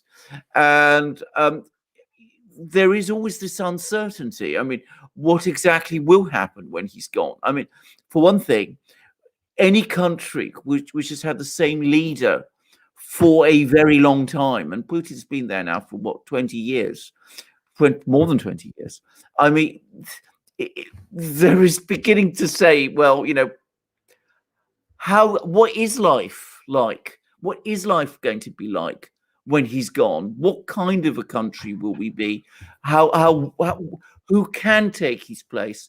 And at the moment, I have to say, there doesn't seem to be any person who one can obviously say, well, look, he's the coming man or woman. He's the person who's going to take over. He's the person who's going to be in charge. So I don't think it's going to fall apart. I don't think it's going to be taken over by neoliberalism. I think it's a more coherent and stable society than that. But that doesn't mean that there isn't a certain brittleness about the political system in Russia, and one that makes people nervous. So that's my overall view. But no one can completely be sure what's going to happen. Certainly, if you go to the Chinese media, the great worry the Chinese have is that when Putin goes, this relationship that they forged with China might prove less lasting, because whoever replaces him might be less committed to it than he is. I doubt it again myself. I think this is, at the moment, so obviously in Russian interests to continue, that it will continue. But again, there are those uncertainties and those doubts, which are certainly there. Oh, thank you very much for listening to me. Thank you. Oh, and Thank one you. thing. Yes. Oh, can I one thing?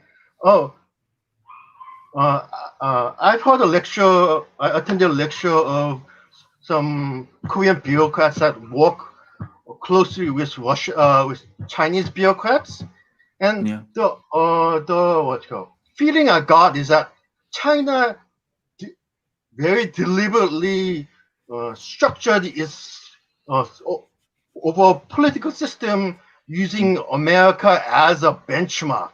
So it's basically America without like the things that they don't want, but they copied a huge amount of what America is. So it's like America, but slightly America with Chinese characteristics. So, so I think that's what Americans don't understand. It's like it's a basic altered view of like 1945 America. It's China's 1945 America without the pecky democracy thing. So that's what they don't get. It's like it's not a competitor. It's an heir almost like to America, and that's what Americans don't really get. It's like, and so basically, the son taking over the father's position type of situation. Anyway, thank you very much for listening to me. Thank you very much. Thank you, South Korea man. Great observation. Thank you very much.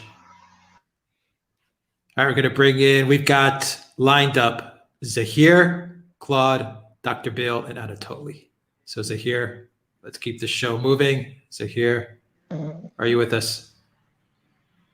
I think Zahir is asleep. Zahir? All right, Zahir, we'll put you back in later.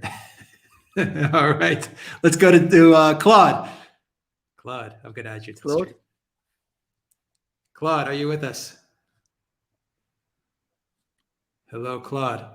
Claude. I'm sorry, my mic was muted, not to disturb you guys. No worries, Claude. How are you doing? Good. That's the second time that Zaif falls asleep before me. So exactly, this has happened before. He gets me to come on quicker, which is.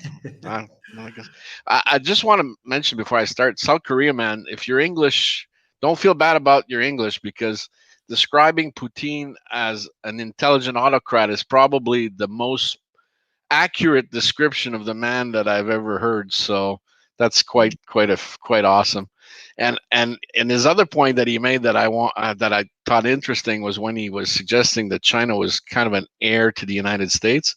That's probably why the United States does not want this, because the United States knows exactly what its history is and how it's behaved the last 40 years. So I think the last thing they want is to see someone take their place. But last time we talked, Blinken had just had this disastrous summit with the Chinese in Alaska, and Biden had called Putin a killer. And it's been 2 weeks, I guess, maybe 2-3 weeks since we spoke. And so I made a list of what's happened since then. It's really short, but I'll go through it and then we can talk about that. But so Blinken goes to Germany and basically threatens Germany with some forms of sanction, retribution, or whatever if they allow completion of Nord Stream 2.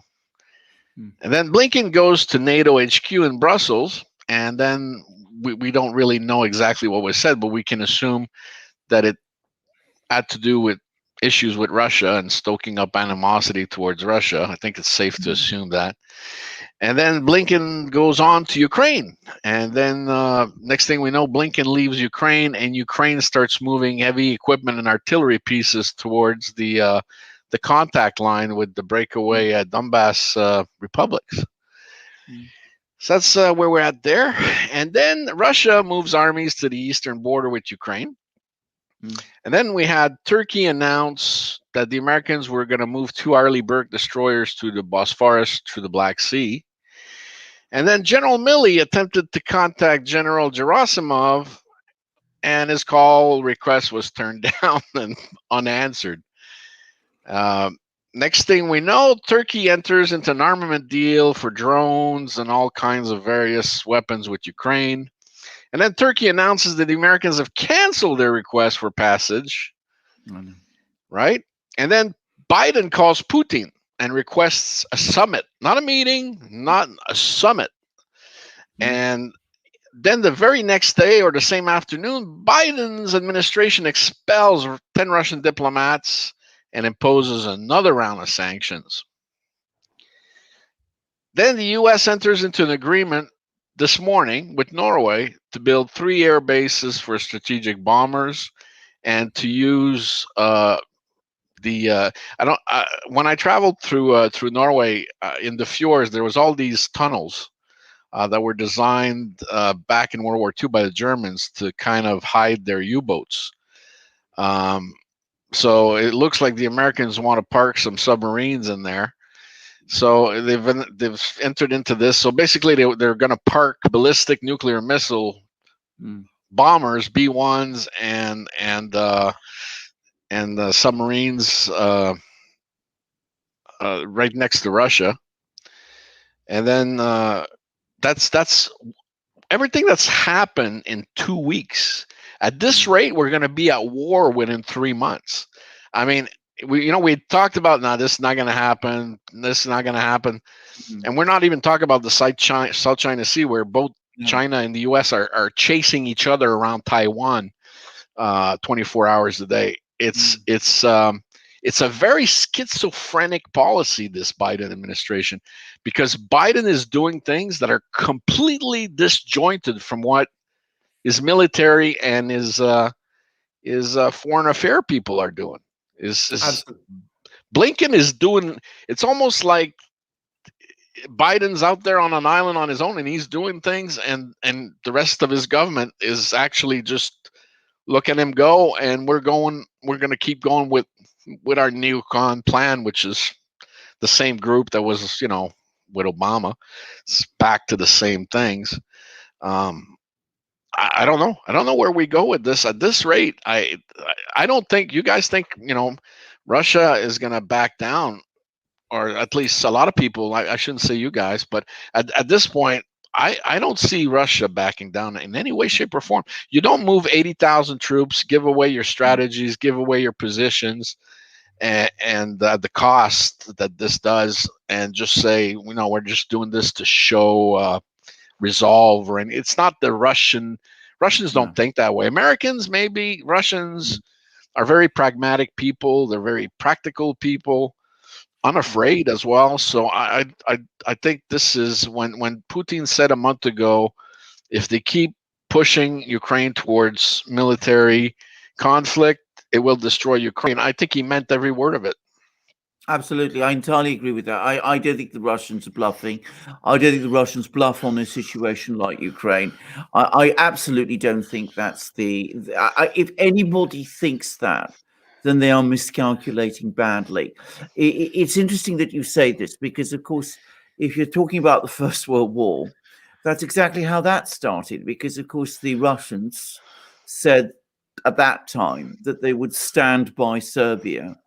And people in Vienna and Berlin who made the decision at that time to attack Serbia didn't quite believe that the Russians meant it. And there was the Hungarian representative to the Habsburg government who said, look, you've got to think about Russia, because when the Russians talk like this, they mean what they say. And I think they do mean what they say this time. And I think that on this occasion, by the way, they're absolutely united on this. So we'll see what happens. But I agree. I mean, I think we've both been discussing this, Alex and I, on these programs. This is a very incoherent, very muddled administration. There's two groups, going back to what we were saying at the beginning of this program, two groups within it, possibly more than two groups, who are pulling in different directions. One that seeks confrontation with Russia, the other that seeks rapprochement, or at least some kind of détente, if you like, with Russia, because they want perhaps to focus on China instead, or they may have all sorts of other agendas. And the two collide, and Biden presides over all of this, but he's not really in full control. He sort of says what one group wants him to say, and then he signs off something else. So the fleet goes to the Black Sea, and then it comes back. We have talk about a summit one day. We have sanctions the next. Then we have calls for more summits the following day. It's all very confused. And looking at what the Kremlin has been saying, I mean, the Russians are utterly bewildered about it, but they're also very angry. At least that's my impression. I'm talking about now, the people in the Kremlin. I think they feel that with this call by Biden to Putin, they were played. Yeah, but and you see this as well in their domestic policies. 3 weeks ago, he says Vice President Harris is going to go and take charge of the southern border and fix that up. 3 weeks today, she hasn't even talked to them. She hasn't called them, hasn't been there. So he's that made no sense. Then he says, "No, I'm not for abolishing the." What's that Senate 60 plus vote? The filibuster. The filibuster. It says, I don't support abolishing the filibuster, and I don't support repacking the courts.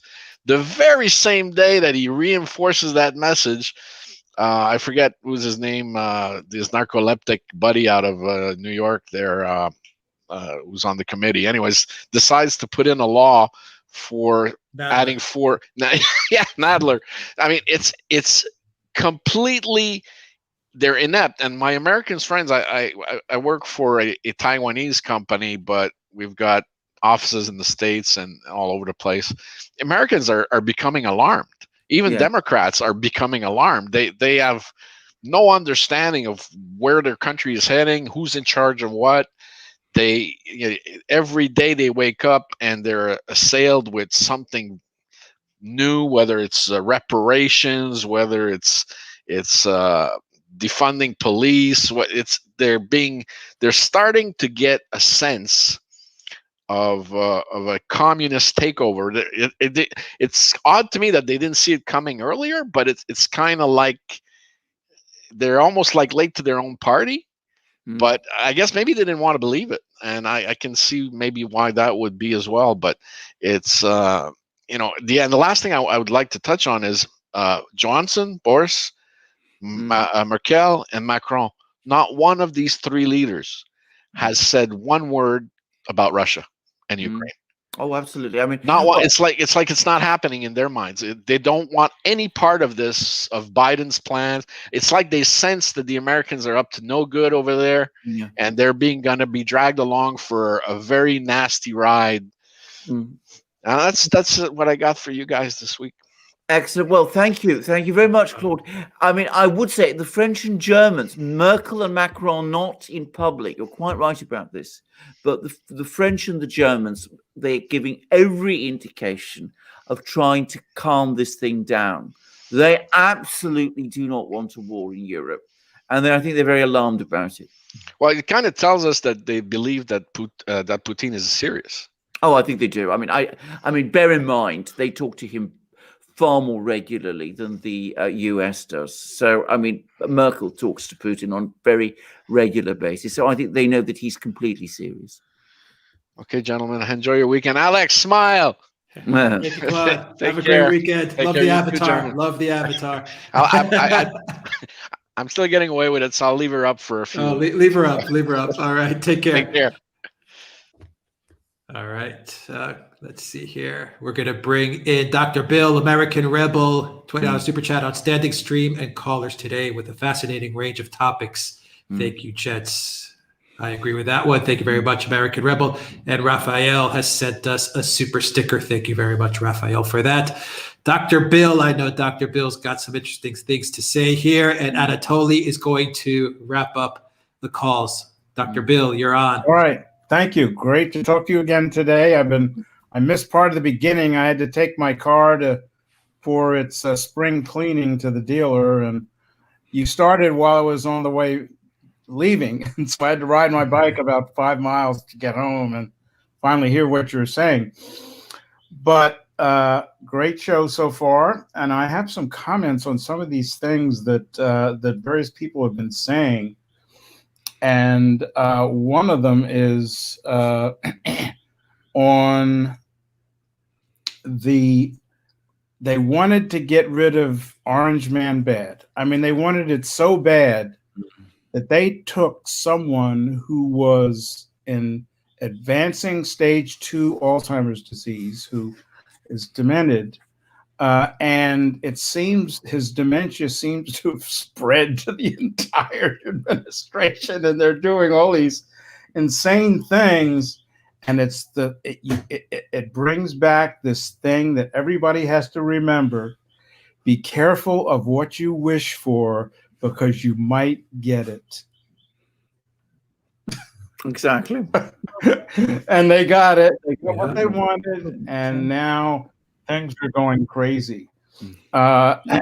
One thing to say to Alex, please don't go to Kyiv. They have a kill list of journalists, and I'm sure you may be on. This goes back to 2014 when the coup happened, and the time after that, 2014, 2015. They had a list of journalists that they said they were going to kill. I mean, so be careful of going to Kyiv. I know it may be really nice. Thank you for that. Yeah. Okay. It looks like Kiev is off the list. Thank you for that. Careful. Phil. And that movie that you were talking about that was on the BBC years ago about the terrorists and so forth. I think it's called The Power of Nightmares. And you can get it. That was the name of it. That's right. Right. And all this stuff about building ships, China has 1.2 billion people to build ships. I'm sure they can build a lot of ships in a fairly short time. Absolutely. At any rate, now the other things I had questions on. Do you know about this Caspian Sea Treaty that was put together a couple of years ago? It's Not five countries, and they all border the Caspian. Yeah. So the United States is like, they can't get in there because they're not one of those countries. Exactly. I don't know a huge amount about it. What I do know is that it appears to be working reasonably well. As far as I understand it, the only country that has any kind of naval presence on the Caspian Sea is Russia. But in terms of economic and relations and basic peaceful relations in the Caspian, it seems to be working fairly well. And I remember some years ago we had somebody, I think he was actually Russian. He wrote to us he wrote a piece for us for the Duran about how the United States actually did try and insert itself into the Caspian through one of the countries, either Azerbaijan or Kazakhstan, I forget which one, and tried to get a naval base, believe it or not, in the Caspian Sea. And of course, the Caspian powers would have none of it. So it's a peaceful place, basically. Yeah. I mean, that's how it seems to my understanding, despite the fact, as I said, that there are several countries around it. In naval terms, it's dominated by the Russians, but even the Russian flotilla there is not particularly big. But I think that there is a river access from the Caspian to the Black Sea. Oh, absolutely there is. And in fact... And that is very important. Oh, indeed, absolutely. And in fact, as part of this build-up, the Russians have actually been transferring ships through that river access from the Caspian to the Black Sea. I mean, they gradually move. I mean, if I actually did an article years ago, but I mean, Russia has a very, very intricate and very large riverine system, rivers and canals all across Russia. And they can actually move corvettes and also, of course, merchant ships and things along these canals and rivers, from the Black Sea to the Caspian, and even far to the north. And Moscow, I believe, actually refers to itself as the port of five seas, because it's got waterway connections with the Caspian, the Black Sea, the Baltic Sea, the Arctic, everywhere. Exactly. So this is absolutely true. Yes. Mm-hmm. And the other thing on the Russian military industrial complex and their production, the ratio is the Russians spend $1 for every $10 that the United States spends, and then they bring out stuff that's junk, like the F-35. I mean, they can't fly in a thunderstorm. No. And so there's so many problems with that they can't really depend on it. Yes. Taiwan, you all mentioned that, and that the water around it is very shallow. Mm-hmm. Well, the Pentagon has gamed out assaults on Taiwan, and it's not really something that you can do because it's mountainous Someone mentioned about the shallow water around it. That's another problem. So it's not really something that China's going to, do an amphibious assault on Taiwan. It's this blockade that one of the other callers was talking about is what sounds much more likely. Now, something I want to tell you about since the election that's happened. I sit in Gainesville is in North Florida. It's right in the middle. It's about 75 miles from each coast. And all the flights, I can see all the flights coming from the Midwest. The East Coast are a bit too far. If they're going from New York to Miami, they're too far east for me to see them. But I see, I can do plane spotting of all the flights that come in, commercial flights that come in from the Midwest, probably over to what's the one in North Carolina? Charlotte. They fly down to Florida. They all flow right over Gainesville because it's right in the middle. So I can see them. And the ratio of flights south to north is about 2.5 to 1. So everybody's coming to Florida. And the United States cannot, we've talked about how they can't do anything militarily. Well, they've got military, they've got paternity military uniforms. They got guys walking around in high heels, to know what it's like to be a woman. So, I mean, the military has gone woke, and Coke has gone woke, and it's now going to be called woke Coke, if you can believe that. I mean, these things that are going on are so insane. It's unbelievable.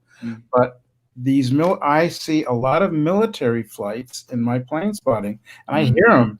I mean, these are formations. They're fighter jets, and they're flying ever since the election, since Biden was took over.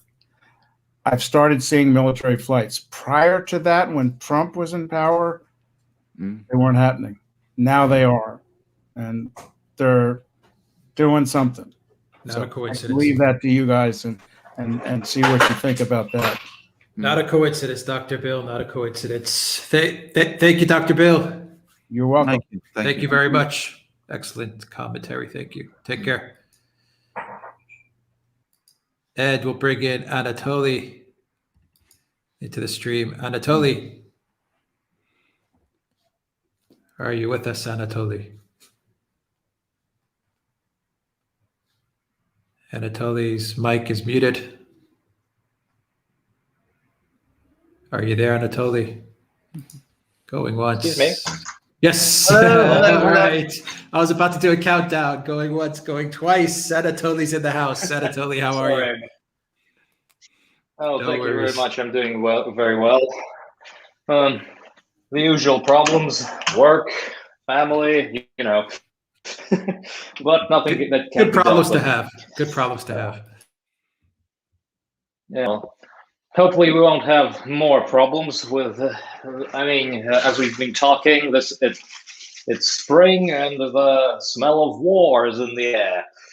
Well. The thing I actually wanted to ask first is, Alexander, I've a small follow-up on your video about the possible withdrawal of U.S. troops from Afghanistan, the one that you published on your channel this week. Yeah. I just wanted to ask, well, if the conclusions that you draw is that if the U.S. removes its forces from Afghanistan, then the Taliban basically takes over and forms its own government. I wanted to ask you if that is indeed the scenario that occurs. What do you think will be the implications of that? What exactly will a Taliban government do to the region? Well, this is it, because we simply don't know. And if you actually follow my video, I said that there's two possible scenarios. Either they will go back and say, well, we saw off the Soviet Union, we've now seen off the United States. We are clearly the force that has gone behind us, and they return to a very hardline fundamentalist position. And I think actually on balance, this is slightly more likely because they've been much more involved in the diplomacy than they were previously. Or they might try to integrate Afghanistan into regional systems, and they might actually try to do certain things to develop Afghanistan as a state. I always felt myself, I should say, I loathed the Taliban regime when it existed. This is before 9/11. I thought it was a terrible regime. But I did also think that it was a regime that perhaps if there'd been some kind of dialogue with it, and some recognition of it as the government of Afghanistan, then it might have been over time influenced to sort of moderate its policies and to start behaving more like a conventional government than the sort of theocracy, the autocratic theocracy that it was. And I think this time round, after this long war where they've had to engage in diplomacy, not just with the United States, but with many countries, including Russia, by the way, they might be more willing to work with other countries around them to start providing Afghanistan, not just with stability, but with some kind of future. And in that case, it's possible that you could be cautiously optimistic about what might happen. There might be an end to the war. There might be more integration of Afghanistan with other countries. There might be some attempt finally to achieve some degree of development in the country, which is both sustainable because it's locally supported, and which has some degree of international and regional backing also. And that might be the future. I would like to think so. We'll just have to wait and see. The problem with the Taliban is that it's not a monolithic movement at all. It doesn't have a single straightforward leader, as it once did, by the way. It's basically a coalition of groups. It's almost a brand, if you like. And the other danger, I suppose, given that that's what it is that it could disintegrate into factionalism also. Afghan governments have a tendency to do that. I mean, there was the government that came to power in 1978, the one the Soviet Union supported, which became deeply factionalized between two factions, Parcham and Halk. And, they were fighting each other all the time. And that was part of the reason the Soviet Union intervened. Then the Mujahideen, when they took over after that government fell, that became very factionalized and you had a kind of civil war. And maybe that danger exists with the Taliban too. We will just have to see. Well, the thing I would like to point out is that I had a friend who once did a research paper on Afghanistan.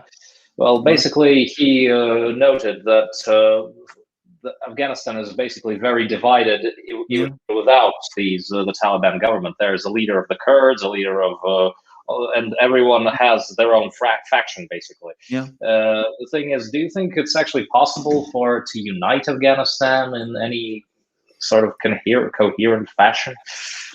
Well, that's a huge question. I mean, I don't know. I mean, I am not an expert on Afghanistan in anything like the same way.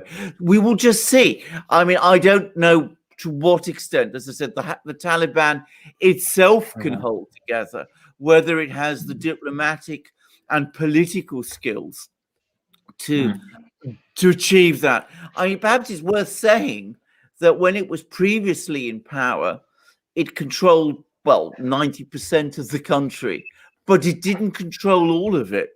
There were always sort of areas which were controlled by groups that were hostile to it. So whether it's able to establish itself as a stable government in Afghanistan, I simply don't know. But I would have thought it has probably the best chance that any government in Afghanistan does. And if it has the wisdom to work with the regional powers, Iran, Pakistan, Russia, then it might have the support from them that could enable it to achieve that. We'll just see. I mean, I don't know. I would have hoped also that Afghanistan must be so exhausted with war by now that there might be even amongst the Afghans finally some yearning for peace and for some sort of development as well. Certainly, I think if the Taliban tries to repeat the style of government it had in the 90s, then it won't, ultimately it will fail. It needs to operate more like a conventional government than as the kind of Islamist emirate that it was then. Okay, well, I hope for the best as well. It's just that it's a little bit difficult for me to see Afghanistan emerging from it because, well, a lot of my acquaintances went there during after the American invasion of and basically what he said, he was part of a news crew which was traveling across the desert, and they were basically halted by a few locals who started arguing amongst themselves. And the interpreter who was with them, they saw that he was gradually becoming pale. He was a local, and he literally started getting pale. And when they asked him what the hell's going on, he said they're discussing what to do, either to rob us and let us go, or to shoot us and then pillage us, basically. And well, he asked them, why do they need to shoot us? We will give them everything we have ourselves. And it's a lot easier to pick from the dead. It's not the dead don't try to hide anything. So good grief. Well, yeah. Well, I've never been. I know a lot of people from Afghanistan, by the way.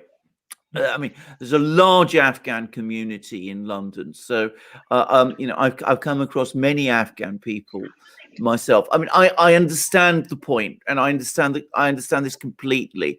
As I say, it's not a country that is easy to govern or finds it easy to come together.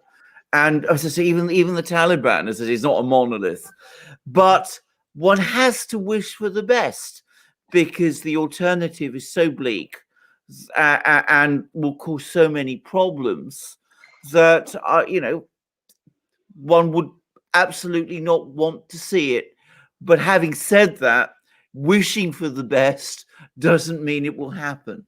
One must always be prepared for every possibility. Yes, indeed. On a little different topic, there's also something I wanted to ask. Have you seen the latest videos by Project Veritas, what they did? Yes, Alex has. I haven't. Carry on. I've done two. I've done two videos on it by now. Yeah. We'll actually handle it, Alexander. We should do a video on it, but we have to be a little careful. And my videos were a little careful as well, just because Twitter. If Twitter has come down hard on Veritas, I'm sure the other big tech companies will follow suit. I mean, I know exactly what you're referring to. I haven't seen these two videos for all sorts of reasons, but definitely we should follow it up. And you're right, we need to be careful. But there we go. Not that he said anything. Not that Veritas did anything that was. No, I don't know. I don't think it was any surprise that CNN pretty much scripts all this news that they supposedly break or come out with. It's all fake pretty much, but it shouldn't surprise any of us. No. Well, absolutely. Actually surprised a few people that I knew, but never mind. Well, I mean, for us, absolutely, I agree with you, Adit. I think there's a lot of people that if they see this video, then they'll probably be like, "Oh my God!" But I think that people are so ego invested right now that it's kind of hard to. If you've been following CNN, say, for a decade, a lot of people are just going to have a hard time, believing it. It's hard if you've invested so much trust and ego into CNN and MSNBC to say, "Oh my God, they've been lying to me all these years." It's sometimes the ego can't handle that kind of stuff. Well, quite. Well, true enough. Just another thing, since we touched on the subject of China and the fact that they can blockade the Taiwan and all that, the question is that there is this attitude that basically some experts hold on to, is that even though China, Taiwan, Hong Kong, they apparently don't get along, when push comes to shove, they usually quickly remember, hey, we're all Chinese here, let's sit down and talk things over. And I honestly think that if Taiwan senses that the U.S. is losing footing, it will actually strike a deal with China. I don't really think there will be any kind of military conflict in that particular area. I wouldn't. Good point. It's a very good point. I mean, again, I don't know the internal politics of Taiwan especially well. I do know that there is strong sentiment amongst a lot of people in Taiwan that sees China still as the homeland. They may not see the Chinese government as the, representing the homeland, because of course China officially is still the Republic of China. But having said that, Taiwan is still officially the Republic of China. But I could see a situation where, they may say, the Americans are going, let's all come together. It's the best way forward. It's the solution to our problems. I can absolutely see that. There have been times when relations between Taiwan and the People's Republic have been very close and very friendly. And Taiwan exports a lot of its famous microprocessors, its silicon chips, and lots of other things to China.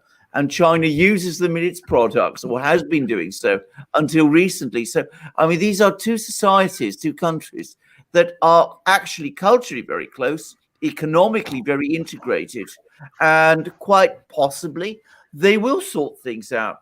But one can't be absolutely sure.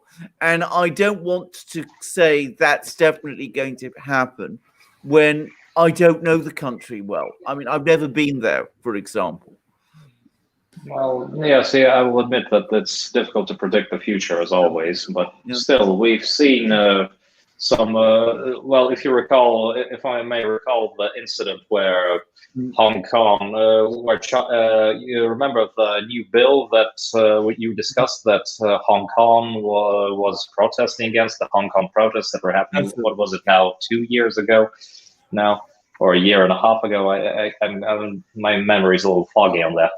But basically, how it came about, what people miss is that how it came about is that, in fact, Taiwan, Hong Kong, and China and Beijing, they all got together and they agreed that they should have this treaty imposed because of the situation that developed, the criminal they need to export from Hong Kong. They need to export to Taiwan. It's later on that they found out that there was a few underwater stones there and immediately reversed course. Yes. But okay, well, that's. I suppose that we can talk about that a lot, but I'm not sure how much we can talk about it on YouTube, honestly. Yes.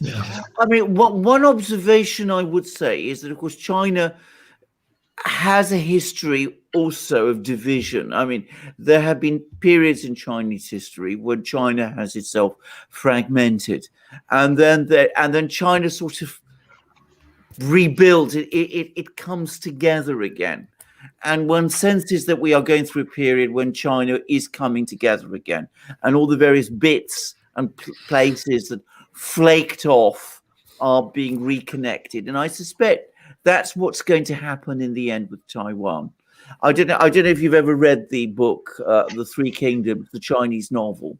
Unfortunately not. Well, I mean, it starts with the words, the empire once united must divide, once divided must unite. And the empire, of course, is China. So, I mean, once divided, it must unite. And I think that's the trend at the moment. Well, it's true because, honestly, I feel it a little bit funny to see some people on the internet try to say that Chinese people will revolt against the government, considering that most of them have seen the Communist Party raid the country from the ground up. I doubt that there will be any particularly strong opposition to them in the near future. Anyways. Well, I have to say, when I went to China in 2017, I mean, and I'm not somebody who is by any means blind to the realities in China or to the kind of government the Chinese government is, but I got the clear impression that it was popular and that there was no glimmer of anything like a revolt against it. I mean, I think people who think that or fantasize about it are frankly out of touch with reality. I could use stronger language. True. Although, to be frank, I don't think the regime that is there can actually be characterized by the term communism. Well, no, I would agree with that also. But whatever it is, it's anyway. I mean, It's effective. It's effective, exactly. Yes. Okay. Just two more things before I go. I have a question. Whose dog was it barking in the background all the time? Not mine. That's my neighbor's dog. That's my neighbor's dog. Always the same time. Anyway, yeah. For once, not mine. You can't see her, but my dog is there. Is fast asleep, and Mishkin, the other dog, is just a little. I think he's. Oh no, he's coming. Mishkin. There you go. Come on. Oh, there he is. There we go. Come on, Mishkin. Oh no, he's not. He's also fairly sleepy. I took them on a big walk earlier, so they're not at their most, shall we say, active at the moment. Yeah. Right. Yes. Yeah. Just one last thing. By the way, I wanted to tell you the people who were involved in that incident in Afghanistan, they got out very well. Although the way they got out is a little bit sketchy. You see, basically, they told them, we are worthless Russians who are poor, and if you shoot us, you will waste more money on buying you ammo than what you'll get from us. But behind us, there are rich Americans on good cars, and they have lots of cash to spare. And so they let them go and even take them for the information. Well, wow. Believe it or not, that's what happened. Anyways, thank you very much. It was very good talking to you all. Always have a good weekend. Thank you. Great comments, Anatoly. Thank you. Goodbye. Zahir, are you ready to jump into the chat, Zahir? Are you ready, Zahir? I'm going to throw you in. Hello? Zahir. Yes. Hey, how are you?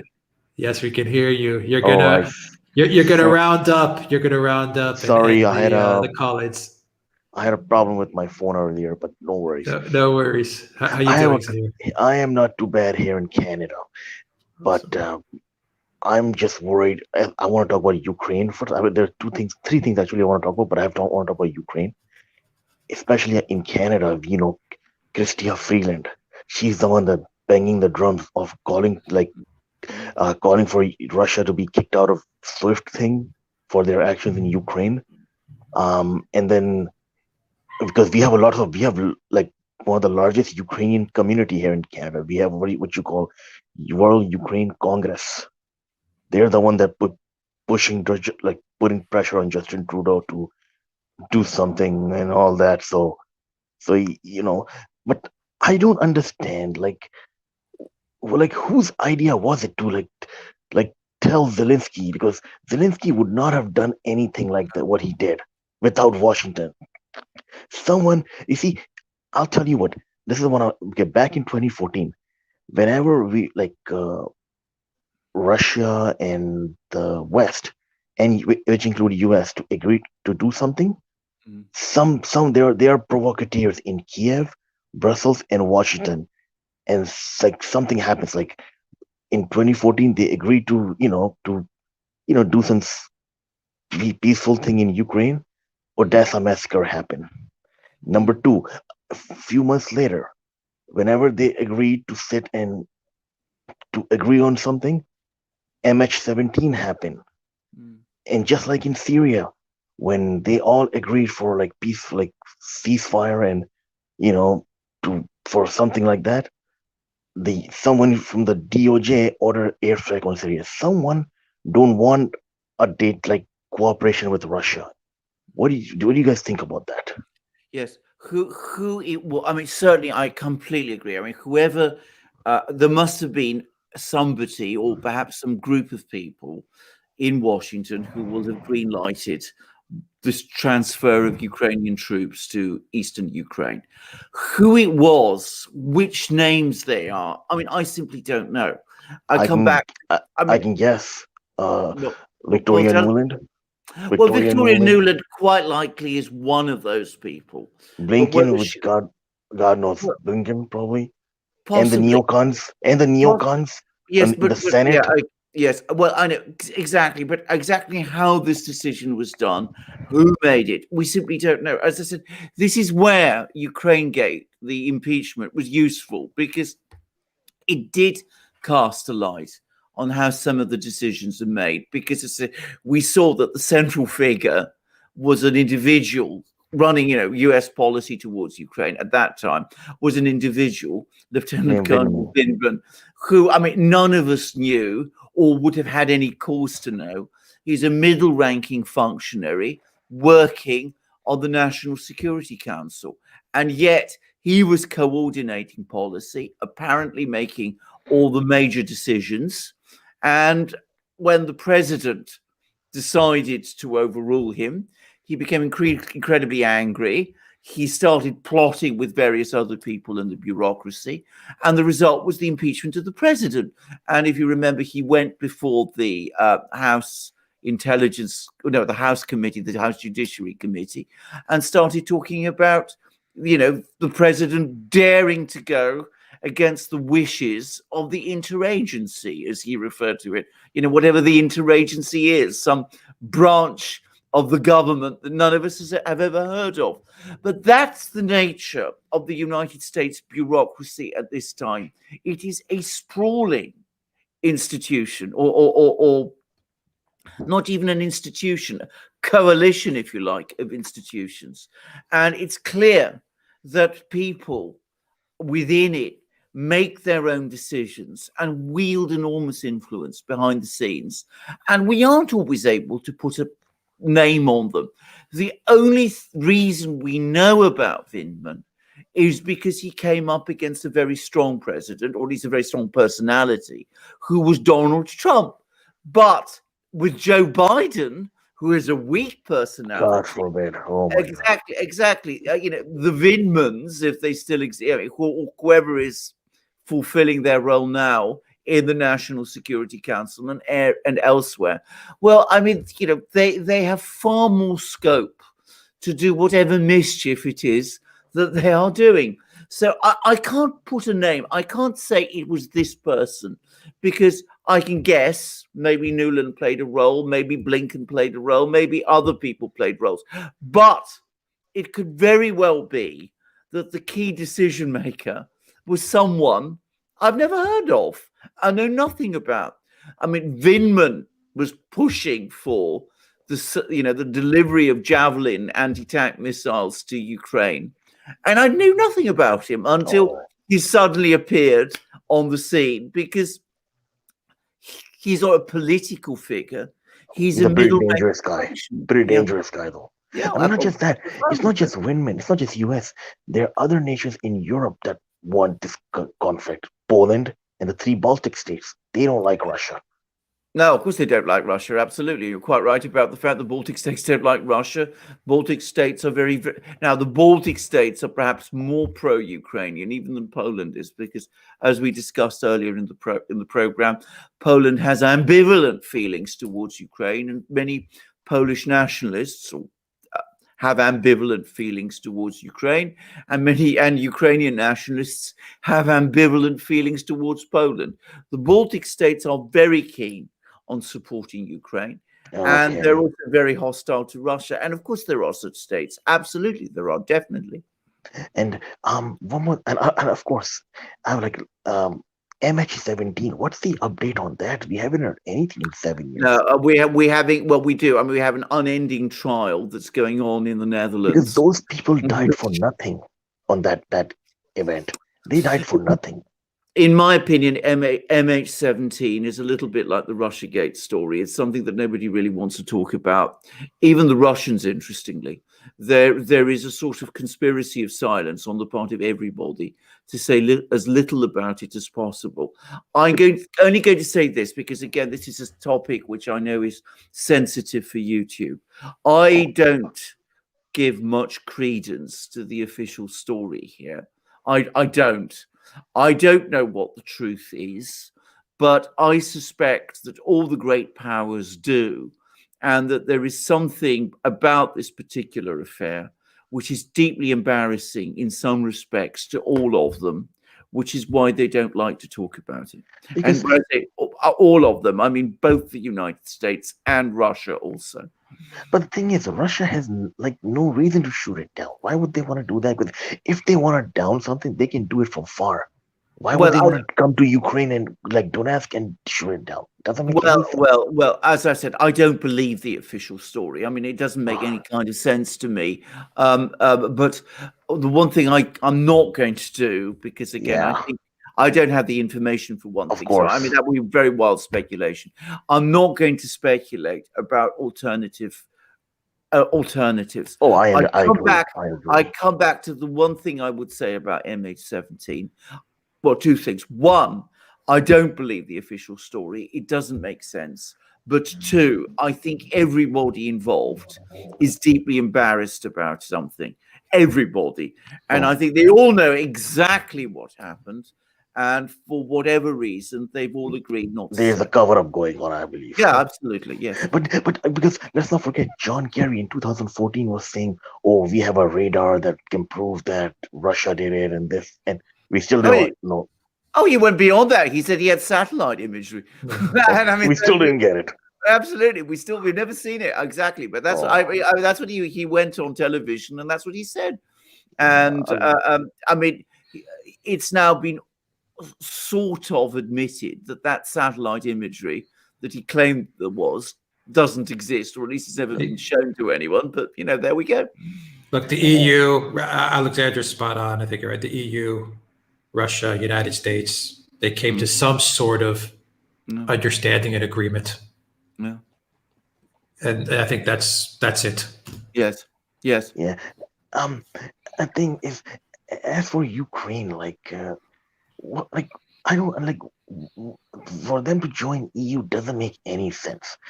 Britain left EU, and Ukraine should look at Greece. Look what Greece went through. Look what Cyprus, Italy went through. And you think that Germany is gonna give them a penny? I don't think so.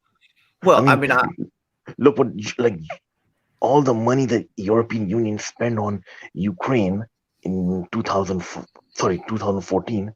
They could have saved that money and spent it right now in the CV situation, but no. And what have they got in return? Nothing. Absolutely, I completely agree. I mean, I may as well add something else. Ukraine actually, surprising as it may appear, did have a brief period in the early 2000s when its economy seemed to be doing very well. I can remember it was growing very fast. But it was doing so at a time when it was in a free trade agreement with Russia, and it seemed to be integrating. It was benefiting from that period when the Russian economy was also booming, and then of course they went against all of that, and it started in 2004. Exactly, and then it's been hobbled by crisis ever since. So I mean, it's an extraordinary failure. It must be said by Ukraine itself to act in its own best interest. I gotta tell you, Zelensky, after he learned about Washington not coming to his aid, and he must be like panicking right now. And there's one person that can save him though. It's Vladimir Putin. He needs to do something secretly to reach out to Vladimir Putin. Can he do that? Well, no, he can't do it. I think if he does that, if he tries to do that, his position in Ukraine. Who are these people? Well, they do. Why is it so powerful? Like, who are these people that keep threatening Zelensky? These nationalists. Like, he need to tell Putin that, you know what, protect me from these nationalists, and I'll make a deal with you. Yes, I do that. I don't think he can. I think if he came along with trying to do a deal with Putin, well, how would he do it? First of all, I mean, how would he speak to Putin? If I can put it like that. He did make a deal in 2019, the gas deal. But I mean, if he were to try that kind of deal with Putin, which is basically get Russian help to face down the nationalists in Ukraine, I think he would be out of power. I mean, immediately. I mean, I can't imagine that Zelensky would survive that kind of deal. I mean, the power structure in Ukraine would act against him instantly. So I don't think that option exists for him. What I think he's trying to do, or at least what his supporters in the West are trying to do, are to find a face-saving compromise where they could say, well, Zelensky withdraws all his troops from Ukraine, Russia withdraws all his troops on the border. It was the Russians were up to no good. They were planning to attack Ukraine and capture the whole of Ukraine. But our solidarity with Ukraine, all the things we did were what deterred the Russians from making this move, which of course the Russians never planned to make. That but is outrageous. Everyone knows what's going on. Well, everybody does, but I think that is the sort of agenda that is being worked on and that they're trying to work out. Whether the Russians are prepared to help the West provide Zelensky with that way down is an entirely different matter. Just before we started this program, I was reading on TASS, the official Russian news agency, that the Russians are planning to keep their troops in eastern Ukraine along the border up to fall, up to the autumn. I mean, they can do it because they've actually got bases, so they can. It's their territory. Exactly, but their troops are not out in the field, you see, so they can actually house their troops around there and keep them there indefinitely, keeping this thing simmering. Now, Ukraine can't do it. It can't keep its army permanently on the contact line. Ukrainian soldiers get killed. The economic drain on Ukraine is immense. And of course, the longer you keep an army on the field like that, of course, the more difficult its position becomes, the more demoralized it becomes, the more equipment deteriorates, all those things. But that may be the Russian game plan. They may be saying to themselves, we don't see why we should help the West find a face-saving compromise for Zelensky. We will keep our troops there. And if you want any movement on this, then what you've got to start doing is to start moving towards real concessions, which means actually doing something about activating the Minsk process. And that's clearly what the Russians are saying at the moment. And that will be very difficult for the Ukrainians. But it may be that if the Germans, the French, even the Americans come along, something might happen. But that, it seems to be, is the Russian game plan at the moment. Okay. Speaking of Ukraine, the situation in Ukraine after the debacle that the US and the West did, if I'm China and I'm looking at the Ukraine situation and then thinking of Taiwan, what do you think what's going on in their mind right now? Well, do you think Anatol Levin, who's one of the most acute and brilliant commentators on world affairs, he actually made precisely that point, that for the West, a Ukrainian defeat and the defeat of a US ally, a Western ally, is going to have a massively negative effect for US prestige in Asia.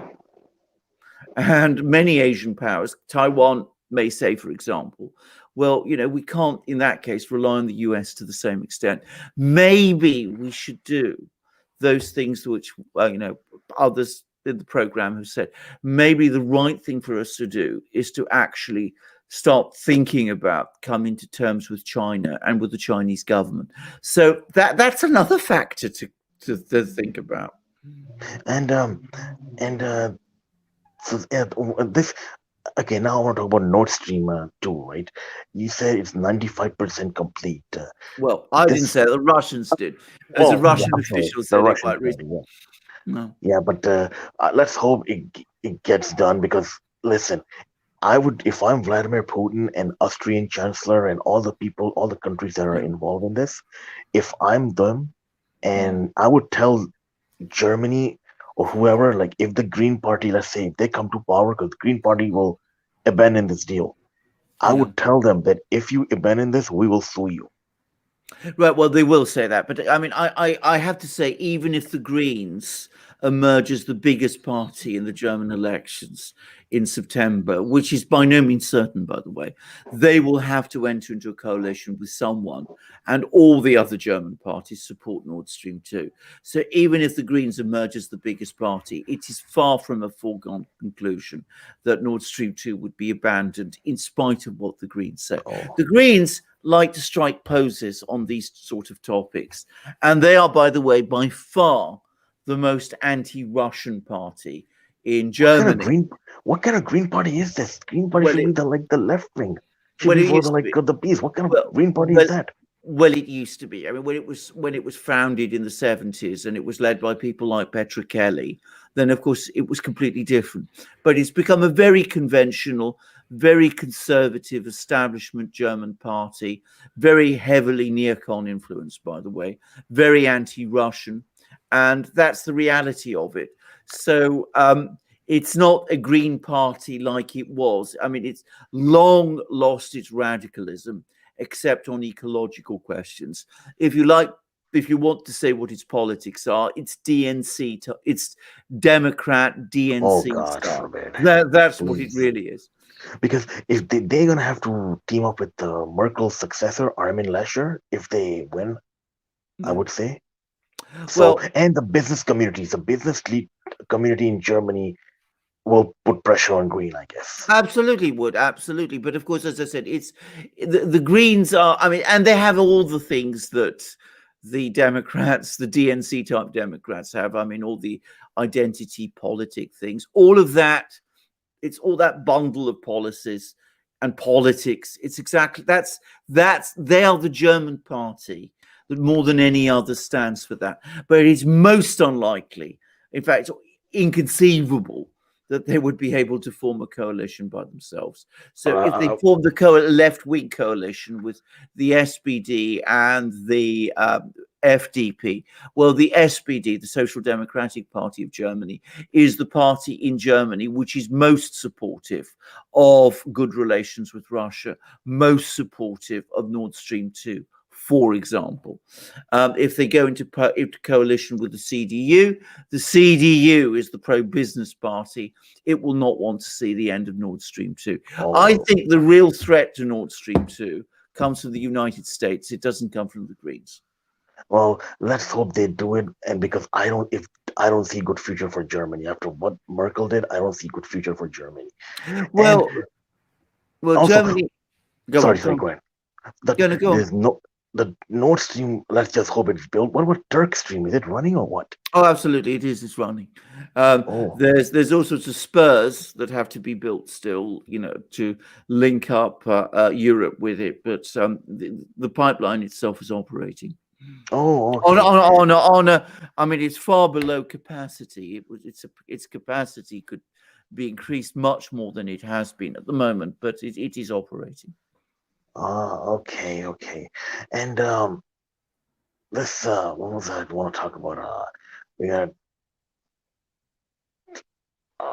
man, I guess that's about it. I mean, it's been so long, and hey, hopefully I speak to you guys next week then. Absolutely, was here. It's always a pleasure to speak to you. Yeah, please. As it has been, by the way, to speak to everybody on this program. I mean, we have wonderful, wonderful questions and discussions and topics, and I've learned an awful lot. From people like Simon and from Anatoly and his descriptions of these events in Afghanistan. I mean, it's enormously interesting. Alex, you're muted. I can't hear you. I'm muted. We're almost at 4 hours, so let's do the super chats. We got a few super chats. Yeah. Amazing symposium from American Rebel 27 super chat that just came in. Thank you very much, American Rebel. The English loyalist wants to know, what do you think about the Greenland issue? Do you think reality is hitting the Democrats now that they can't bully Russia anymore? I think this is the worst diplomatic failure in this modern time. I don't think the Democrats, the DNC, the congressional Democrats have quite fully understood or grasped how bad things are, actually. I think that still for the moment, they're very, very much bound up with the anti-Russian thing. I think it's going to hit them probably in the autumn.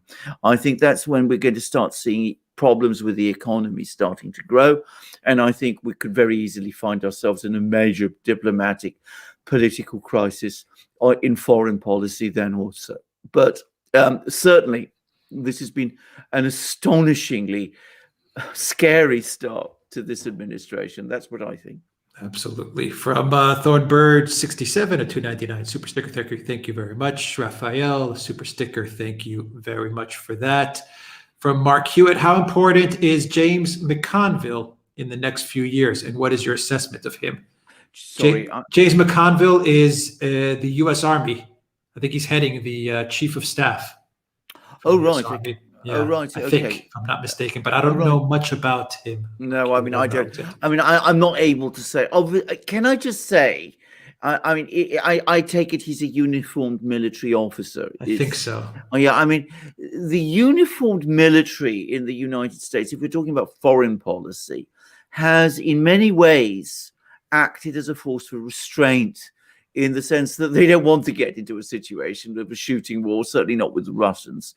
So, to what extent that is still the case anymore, I am not sure, because I get the feeling that the very highest ranks of the military are becoming extremely politicized, and that some of them are falling under neocon influence and are getting very close to again, political leaders in the DNC style Democrats, the anti-Trump Republicans, and all the rest. So I don't know how that's playing out there. And I can't speak about the specific influence of any US officer, but I would like to believe that the military people who understand perhaps best of all the dangers of these kind of situations would be the people who would exercise restraint in connection with them. I mean, it was General Miller, who was the chairman of the Joint Chiefs of Staff, who picked up the telephone right at the start of this crisis and called the Russian chief of the General Staff, General Gerasimov, presumably because he understands how dangerous the situation potentially is. It's the enthusiastic civilian amateurs, the Blinkens, that's generally up to now I've been more worried about. But I wonder whether, as I said, one can rely on the military acting in that way anymore. All right. From Simon Ennefer, the question now isn't how many wars Biden starts, it's how many he loses. My bet is 3. Thank you. Thank you very much for that, Simon. Let's hope none. Let's hope nothing is started. From Nesta, $5 super chat. How much love and much love and respect from the ulcered belly of the beast, Portland, Oregon. Thank you for the truth you speak. It's a beacon of hope to many. I believe there are protests going on in Portland, or at least were going on. So I wish you all the best and stay safe in Oregon. From Toilet Sauce, 2024 is going to be very interesting, as well as having presidential elections in both Russia and the U.S. Yeah, excellent point. Very good point, actually. I didn't think about that. I didn't think of that either. I've never thought about that. That's an extremely good point, actually. Yeah. All right. From Rife00, China Missile Force Doc 2009. China built 3,000 miles of tunnels for missiles, troops, citizens, livestock, and food. Posted video in Discord live stream. Right. Yeah. All right. I'll find that video and I'll share that out in the description box down below. It's really interesting, actually. Thank you very much for that. Robert Hill, HRK 100, Mr. Mercuris. What strikes me is that NATO US has in some way exposed their weakness. I just hope the empire goes down peacefully in the coming decade. You're absolutely right. It's a very, very good point, actually, because, of course, the one thing you don't want to do is to maneuver yourself into a position where your weaknesses are exposed. So that was a very good reason for keeping away from Ukraine entirely, because when you are in a position to say about Ukraine, as Obama did, that your adversary, Russia, in Ukraine, always has escalatory dominance, you shouldn't go there at all. But the US did. That's exactly what they did in 2014. And now they've restarted it all over again with this Ukrainian build-up on the conflict line. And that reality that they're outmatched in this area has been re-emphasized. That's a very foolish thing to do. And if it goes wrong for them, there could be extremely severe consequences. Yes. From Toilet Sauce, others have speculated that a new updated kind of central planning, Gosplan, and 5-year plans will be reintroduced. Unlikely, in my view, unless you argue the national projects are modern 5-year plans. You're referring now to Russia. Well, I think actually the Russians do quite a lot of planning. I don't think we're going to have 5-year plans and things of that kind. But it is an economy that does still work very much on in a sort of top-down way. But can I also say something? The thing about Russia is that it's actually becoming quite an attractive place in some ways for people who want to do startups and want to do entrepreneurial things. Not something one used to associate with Russia very much, but they've been working very, very hard to support small and medium-sized enterprises and businesses, and it's begun to have some effect. And the government is particularly keen to develop that because they're obviously big planning and all that sort of thing is something which they're very used to and accustomed to. They believe that both for social reasons, social cohesion, and for a diversified economy, you need to have that entrepreneurial activity that goes on and which comes up from below. All right, Miller Rogers, thank you very much for that super sticker. Thank you very much. From Toilet Sauce, what do you think Putin will talk about in his upcoming address to the Federal Assembly? Some people are suggesting he will announce a further crackdown on the oligarchs. Well, who knows? What we do know is that Peskov and other people in Russia are saying that this is going to be a very important speech indeed, that this is going to be one of Putin's most important speeches. I do think it will be focused on domestic politics, actually, but we will find out soon enough. All right, from Moon Dragon, SEK50, where is the sanction war going with Russia? What happens when all the diplomats in Russia move away from SWIFT?